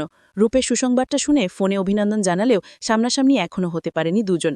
ওই বাড়িতে মুনিরা বেগম একা হওয়ায় এই বাড়িতে আর আসা হয়নি ওর। আজ এসেই আগে রূপকে খুঁজতে খুঁজতে ওর রুমে এসেছে। বারান্দার দরজায় দাঁড়িয়ে ওদেরকে বসে থাকতে দেখে আবার চোখ ধরে ঘুরে দাঁড়ালো। ওদিকে ফিরেই রূপ জাবিরকে শুনে উচ্চস্বরে দুষ্টুমি করল, সরি, রং টাইমিং। শর্মিকে দেখে জাবিরের কোনো ভাগবান্তর বা হেলদোল না হলেও রূপ তাড়াতাড়ি মাথা তুলল বুক থেকে। জাবির বিড়বিড় করে বলল, ডিস্টার্ব করার আর সময় মেলে না এদের। বউটাকে কাছে টানলেই যত কাজকর্ম দেখা সাক্ষাৎ উপজে পড়ে সবার। জাবিরের তিক্ত মুখশ্রীতে তাকিয়ে ফিক করে হেসে ফেলল রূপ। উঠে শর্মির কাছে গেলে শর্মি জড়িয়ে ধরল ওকে। মুখটা তুলে ধরে চিন্তিত কণ্ঠে বলল, তোমাকে এমন রুগ্ন ডাকছে কেন ভাবি? খাও না ঠিক করে। শর্মি বারান্দা থেকে ছাদে বসা জাবিরকে উদ্দেশ্য করে চেঁচিয়ে বলল, নট ফেয়ার ভাইয়া, তুমি ভাবি খেয়াল রাখছো না ঠিক করে। জাবির ওখান থেকে বলল, তুই থেকে যে 24 ঘন্টার আয়া হয়ে আমার বউয়ের কাছে। রূপ চোখ রাঙিয়ে তাকালো, কিন্তু শর্মি হাসি মুখেই বলল, সেটা পারলে তো নিজেকে ধন্যই মনে করতাম। আফটার অল চৌধুরীবাড়ির সর্বপ্রথম প্রজন্ম পরিবর্তন করে নতুন বংশধারা আসছে। চৌধুরীবাড়ির প্রথম বাচ্চা। ব্যাপারটা সত্যি আবেগঘন। রূপ জাবিরকে না শুনিয়ে আস্তে করে ঠোঁট টিপে হেসে বলল, এমন একটা আবেগঘন সুযোগ কিন্তু তুমিও লুফে নিতে পারো। শর্মী রূপকে কেনে ঘরে নিয়ে খিলখিলিয়ে হেসে বলল, মাফ চাই ভাবিজান, মাত্রই বিয়ে করলাম। তাছাড়া তোমার পর আমার নয়, বরং স্নেহা ভাবির সিরিয়াল, সো আমি সেই সিরিয়ালই মেনটেন করতে চাচ্ছি। এই বলে শর্মী রূপ আবার খানিকক্ষণ হাসল। একসময় হাসি থামিয়ে একটু সিরিয়াস ভাবেনে বলল, আচ্ছা ভাবি, বড় ভাই আর ভাবির মধ্যে কি ঝামেলা কমছে না? ওরা শুনছি এখনও প্রচণ্ড কলহের মধ্যে দিয়ে যাচ্ছে। কেন ঠিক করে নিচ্ছে না সম্পর্কটা বলো তো? কাউকে সালিশ নিয়ে বসতেও দিচ্ছে না। স্নেহা ভাবি আসলেই প্রচণ্ড উচ্ছৃঙ্খল মানসিকতার মেয়ে। সে ভায়াকে একটু বুঝলে কি হয়? রূপ শান্ত স্বরে বলল, তোমার ভাইয়া তাকে একটু বুঝলে কি হয়? দুজনেরই উচিত একে অন্যের চাওয়া পাওয়াকে গুরুত্বের সাথে দেখা। তা ঠিক, কিন্তু মেয়েদের তো একটু নমনীয়ই হতে হয় ভাবি। মাঝে মধ্যে পরিস্থিতিবশত তেড়ামি করলেও সবসময় ঘাড় বাঁকিয়ে রাখাটা মেয়েদের শোভা পায়। রূপ শর্মীর মুখের দিকে পলকহীন চেয়ে থেকে একটু পর ক্লান্ত স্বরে বলল, ওরাই ভালো জানে শর্মী, এগুলো ভাবার এখন এনার্জি পাচ্ছি না আমি। শর্মী আতকে উঠে রূপের কপালে হাত রেখে বলল, ওহো, সরি, অসুস্থ শরীরে তোমাকে আরও প্রেশার দিচ্ছিলাম আমি। তোমার জামাই জানলে যুদ্ধবিগ্রহ লাগিয়ে দেবে আমার সাথে, তুলে নিয়ে শ্বশুরবাড়ি তোলে খেয়ে আসতে পারে। ঠিক নেই, তুমি শুয়ে থাকো, কিছু লাগলে অবশ্যই ডাকবে। শর্মী যাওয়ার জন্য উঠে দাঁড়াতেই রূপ ডেকে উঠল, তুমি আজ থাকবে না? থাকতে পারছি না, রায়ান অফিস থেকে ফেরার পথেই নিয়ে যাবে সন্ধ্যায়। রূপ বিছানায় শুতে শুতে মলিন মুখ বলল, একটা দিন থেকে যাও, একা একা ভালো লাগে না আমার, তুমি যাওয়ার পর থেকে আরও খারাপ লাগে। শর্মী ঠোঁট ফুলিয়ে মন খারাপ করে তাকিয়ে রইল, আবার ফিরে এসে আলতো করে রূপের গায়ে চাদর টেনে বলল, নেক্সটে এসে অবশ্যই থাকব, তুমি নিজের পরিপূর্ণ যত্ন নেবে, এক রত্তিও হেলাফেলা করবে না, বুঝলে? রূপ মাথা নাড়ল সামান্য। শর্মী কোমল গলায় বলল, এখন মন খারাপ করে রাখলে এর এফেক্ট তোমার শরীরে খারাপ প্রতিফলন ঘটাবে ভাবি। সবসময় হাসি খুশি থাকার চেষ্টা করো। এক কাজ করো, ভাইয়ার সাথে কাছে কোথাও থেকে ঘুরে এসো, দেখবে শরীর মন সব তরতাজা লাগবে। শর্মীর পরামর্শ শুনে রূপের চোখ দুটো চিকচিক করে উঠলেও পরক্ষণই তা ধপ করে নিভে গিয়ে মলিনতা ছেয়ে গেল। নিচেই নামতে দেয় না সে নেবে ঘুরতে? দূরে যাবে না, সামনে কোনো পার্ক থেকে বেরিয়ে এসো। এ সময় হাঁটা চলা, শরীর অ্যাক্টিভ রাখা খুব গুরুত্বপূর্ণ। আর তোমাকে নিচে নামতে দেয় না, এটা কিন্তু একদমই অনুচিত কাজ। উচিত অনুচিত তোর শেখাতে হবে না, তুই বের হ রুম থেকে। কখন জাবির এসে রুমে দাঁড়িয়েছে, ওরা কথায় মগ্ন থাকায় বুঝতে পারেনি। শর্মী পিছনে ফিরে কাদু কাদু মুখে চাচালো, ভাইয়া, আমি ভালো কথাই বলছি। জাবির রূপের কাছে এগিয়ে আসতে আসতে নির্লিপ্ত স্বরে বলল, ভালো কথা ভালো জ্ঞান তোর জামাইকে দিস, তার এসবের প্রয়োজন আছে, আমার বউয়ের জন্য আমিই যথেষ্ট। রূপ চক বুঝে একটা দীর্ঘশ্বাস ফেলে। শর্মীও চোখ উল্টে দীর্ঘশ্বাস ফেলে 2 হাত জোড়ো করে বলল, সবার মতো কথায় কথায় তুমিও এখন জামাই টেনে এনে বিরক্ত করো না প্লিজ। তারপর রূপের দিকে তাকিয়ে বলল, রেস্ট নাও প্রপারলি, আবার আসব, এখন যাই। শর্মী যাওয়ার পথে জাবির বলে উঠল, আবার আসবি কেন? বউয়ের সাথে আমার প্রাইভেসিতে ব্যাঘাত ঘটাতে চাস শুধু? শর্মী হয়তো শুনল না সেটা, শুনলে হয়তো রাগে কেঁদেই ফেলত। লোকটা সারাক্ষণই কারো না কারো পিছনে পড়ে থাকে। রূপ চুচুক একটা বিরক্তিকর শব্দ করে বলল, আপনার কি লজ্জা করে না সবার সামনে বারবার আমার বউ বলে বেড়াতে? জাবির কাত হয়ে ওর পাশে বসে মাথায় হাত বুলিয়ে বলল, না, করে না, ছোটবেলায় লজ্জা প্রতিরোধক ভ্যাকসিন নিয়ে রেখেছি। রূপ রাগ দেখে কিছু বলতে গিয়ে ওর বলল না, জাবিরের দিকে নিবিষ্ট নিভু নিভু দৃষ্টিতে শুধু তাকিয়ে রইল। জাবির ওর অসংলগ্নই দৃষ্টি দেখে বারবার দুশ্চিন্তার অনলে দগ্ধ হয়ে চলেছে। নিজের পাশে শুয়ে বুকে তুলে নিয়ে নরম স্বরে বলল, রূপ, চল কোথাও যাই। কোথায় যাবি বল? রূপ বিড়বিড় করে বলল, অরণ্য গ্রাম। নিব তোকে আবার একদিন সেখানে, তবে এখন নয়। এত দূরের পথ, তার উপর কাঁচা রাস্তার সমাহার, এ অবস্থায় ঠিক হবে না। কাছেই কোথাও নিয়ে যাব। রূপ আর জবাব দিল না, চোখ বন্ধ করে প্রায় অচেতনের মতো পড়ে রইল। কিছুক্ষণ ওর নির্জীব মুখ পানে তাকিয়ে থেকে অসহ্য এক অনুভূতি টের পেল জাবির। দিন দিন ক্রমশ নেতিয়ে যাচ্ছে রূপের শরীর। কেন হচ্ছে এমনটা? সেদিনও তো ডাক্তার দেখানো হলো, তেমন কোনো সমস্যা তো নেই, খানিক রক্তস্বল্পতা ব্যতীত। তাহলে কেন রূপ এমন বিছানায় মিশে যাচ্ছে প্রতিনিয়ত? এই ব্যাপারটা জাবিরের হৃদয়ে কঠিন পীড়ার উদ্রেক করছে সবসময়। উপরে রূপকে আশ্বস্ত রাখার জন্য স্বাভাবিক কার্যক্রম বজায় রাখলেও মূলত সে কিছুতেই শান্ত থাকতে পারছে না। মিনিট 2 পর উঠে বসে ব্যাকুল কণ্ঠে ডেকে উঠল, রূপ। রূপ চোখ খুলল না, তবে নীলচে হয়ে আসা ঠোঁট সাথে সাথেই জবাব দিল, হুঁ। তাতেও জাবিরের স্বস্তি নেই। সে মুহূর্তখানেক আর দেরি না করে তখনই ডাক্তার ডাকল ফোন করে। ডাক্তার চেক করেও সব সঠিকই পেলেন। শেষে জানালেন হয়তো অযাচিত বিষয় নিয়ে অতিরিক্ত দুশ্চিন্তায় ওর নার্ভ উত্তেজিত আর অবুত্তপ হয়ে আছে, যার ফলে শরীর সময়ের সাথে রেসপন্স করছে না। এটা শুনে জাবিরের আর হুঁশ রইল না। দুশ্চিন্তার মাঝেও মেজাজ জ্বলে উঠল। কি নিয়ে রূপেশমের এত চিন্তিত? বলছে না কেন জাবিরকে কিছু? কিন্তু আপাতত এই নিয়ে উচ্চবাচ্য করল না। সারাক্ষণ খেয়াল রেখে গেল ওর। ২৪ ঘণ্টা নিজে তদারকিতে রাখল। এক বিকেলে রূপ ঘুমাচ্ছিল, এমন সময় আফিয়া বেগমের আগমন হল। তিনি কফি দেওয়ার ছলে জাবিরের সাথে কথা বলতে চান, তাই জাবিরের পাশে সোফায় বসে বললেন, বাচ্চা হবে বলে কি রূপ খুশি নয় জাবির? তা না হলে কেন এত উদ্বেগর? জাবির ফোনে নজর রেখে নিরুত্তপ গলায় বলল, অখুশির কোনো কারণ নেই, ইদানিং কিছু অদ্ভুত দুঃস্বপ্ন দেখছে। দুর্বল মানসিকতার দরুন বাস্তব অবাস্তবের পার্থক্যটা বুঝার ক্ষমতা ক্ষীণ হয়ে আছে। জাবির একটা থেমে জানালা দিয়ে বাইরে তাকাল। আজ বোধহয় বৃষ্টি আসবে। ছোট্ট করে নিঃশ্বাস ফেলে রূপের ঘুমন্ত মুখে তাকিয়ে বলল, এই ভীতিরই প্রভাব পড়েছে ওর শরীরের উপর। সারাক্ষণ হয়তো ভয় তাড়া করে বেড়াচ্ছে। এটার একটা নিরসন ঘটাবো শীঘ্রই। আফিয়া বেগম সব শুনে বেশ অবাক হলেন। যদিও তিনি রাজিয়ার কাছে শুনেছিলেন স্বপ্নের ব্যাপারটা, মৃদুস্বরে তিনি জাবিরকে বললেন, তাহলে এক কাজ কর, ওকে কিছুদিন মায়ের কাছে থাকতে দে। বাবা মায়ের দেখা পেলে তাদের সাথে সময় কাটিয়ে একটু শান্তি পাবে। উনার কথায় জাবির বেশ বিরক্ত হয়ে ভ্রু কুচকে তাকাল। বাবা মাই সবসময় সকল শান্তির উৎস নয় মা। জাবিরের তীক্ষ্ণ দৃষ্টি ও ধারালো সুরের কথাটা শুনে আফিয়া বেগমের মনে হল কথাটা উনার উদ্দেশ্যেই ছিল খানিকটা। জাবির ফের বলল, তাছাড়া এখন আমি ওর পাশে না থাকলে আরও বিধ্বস্ত হয়ে যাবে ও, আর এটা আমি হতে দিব না। আফিয়া বেগম এই নিয়ে আর তর্ক করলেন না। মাথা নাগিয়ে সম্মতি জানিয়ে শুধু বললেন, সবকিছু মঙ্গলময় হোক হে খোদা। রূপের শারীরিক অবস্থা অনুন্নত থাকা কালীনই এক সকালেও জানতে পারল রাফিন আর স্নেহার মিউচুয়াল ডিভোর্স ঘটে গেছে। এই সংবাদ পাওয়ার পর রূপের অচল মস্তিষ্ক আরও বিক্ষিপ্ত হয়ে পড়ল। ও ভাবতেই পারছে না এত ভালোবাসার পর এখন দুজন মানুষ কিভাবে আলাদা হয়ে গেল। কিভাবে দিনাতিপাত করবে তারা একে অপরকে বিনা? জাবির যদি জানত এসব জানলে রূপ আরও অস্থির হবে, তাহলে সে কড়া নিষেধাজ্ঞা জারি করত, কেউ যেন রূপকে না জানায়। যা হওয়ার তা হয়েছে। আপাতত রূপকে সুস্থ করাই তার একমাত্র কামনা। প্রায় সপ্তাহ দুয়েক পর রূপ আর জাবুরাজ ঘুরতে বের হয়েছে। এতদিনে রূপের চেহারার সেই লালিমা আবার ফিরে আসায় জাবির তো শান্তির নিঃশ্বাস ফেলে। এক হাতে রূপের কোমর জড়িয়ে মাথাটা কাঁধে নিয়ে ড্রাইভিং করে যাচ্ছে সে।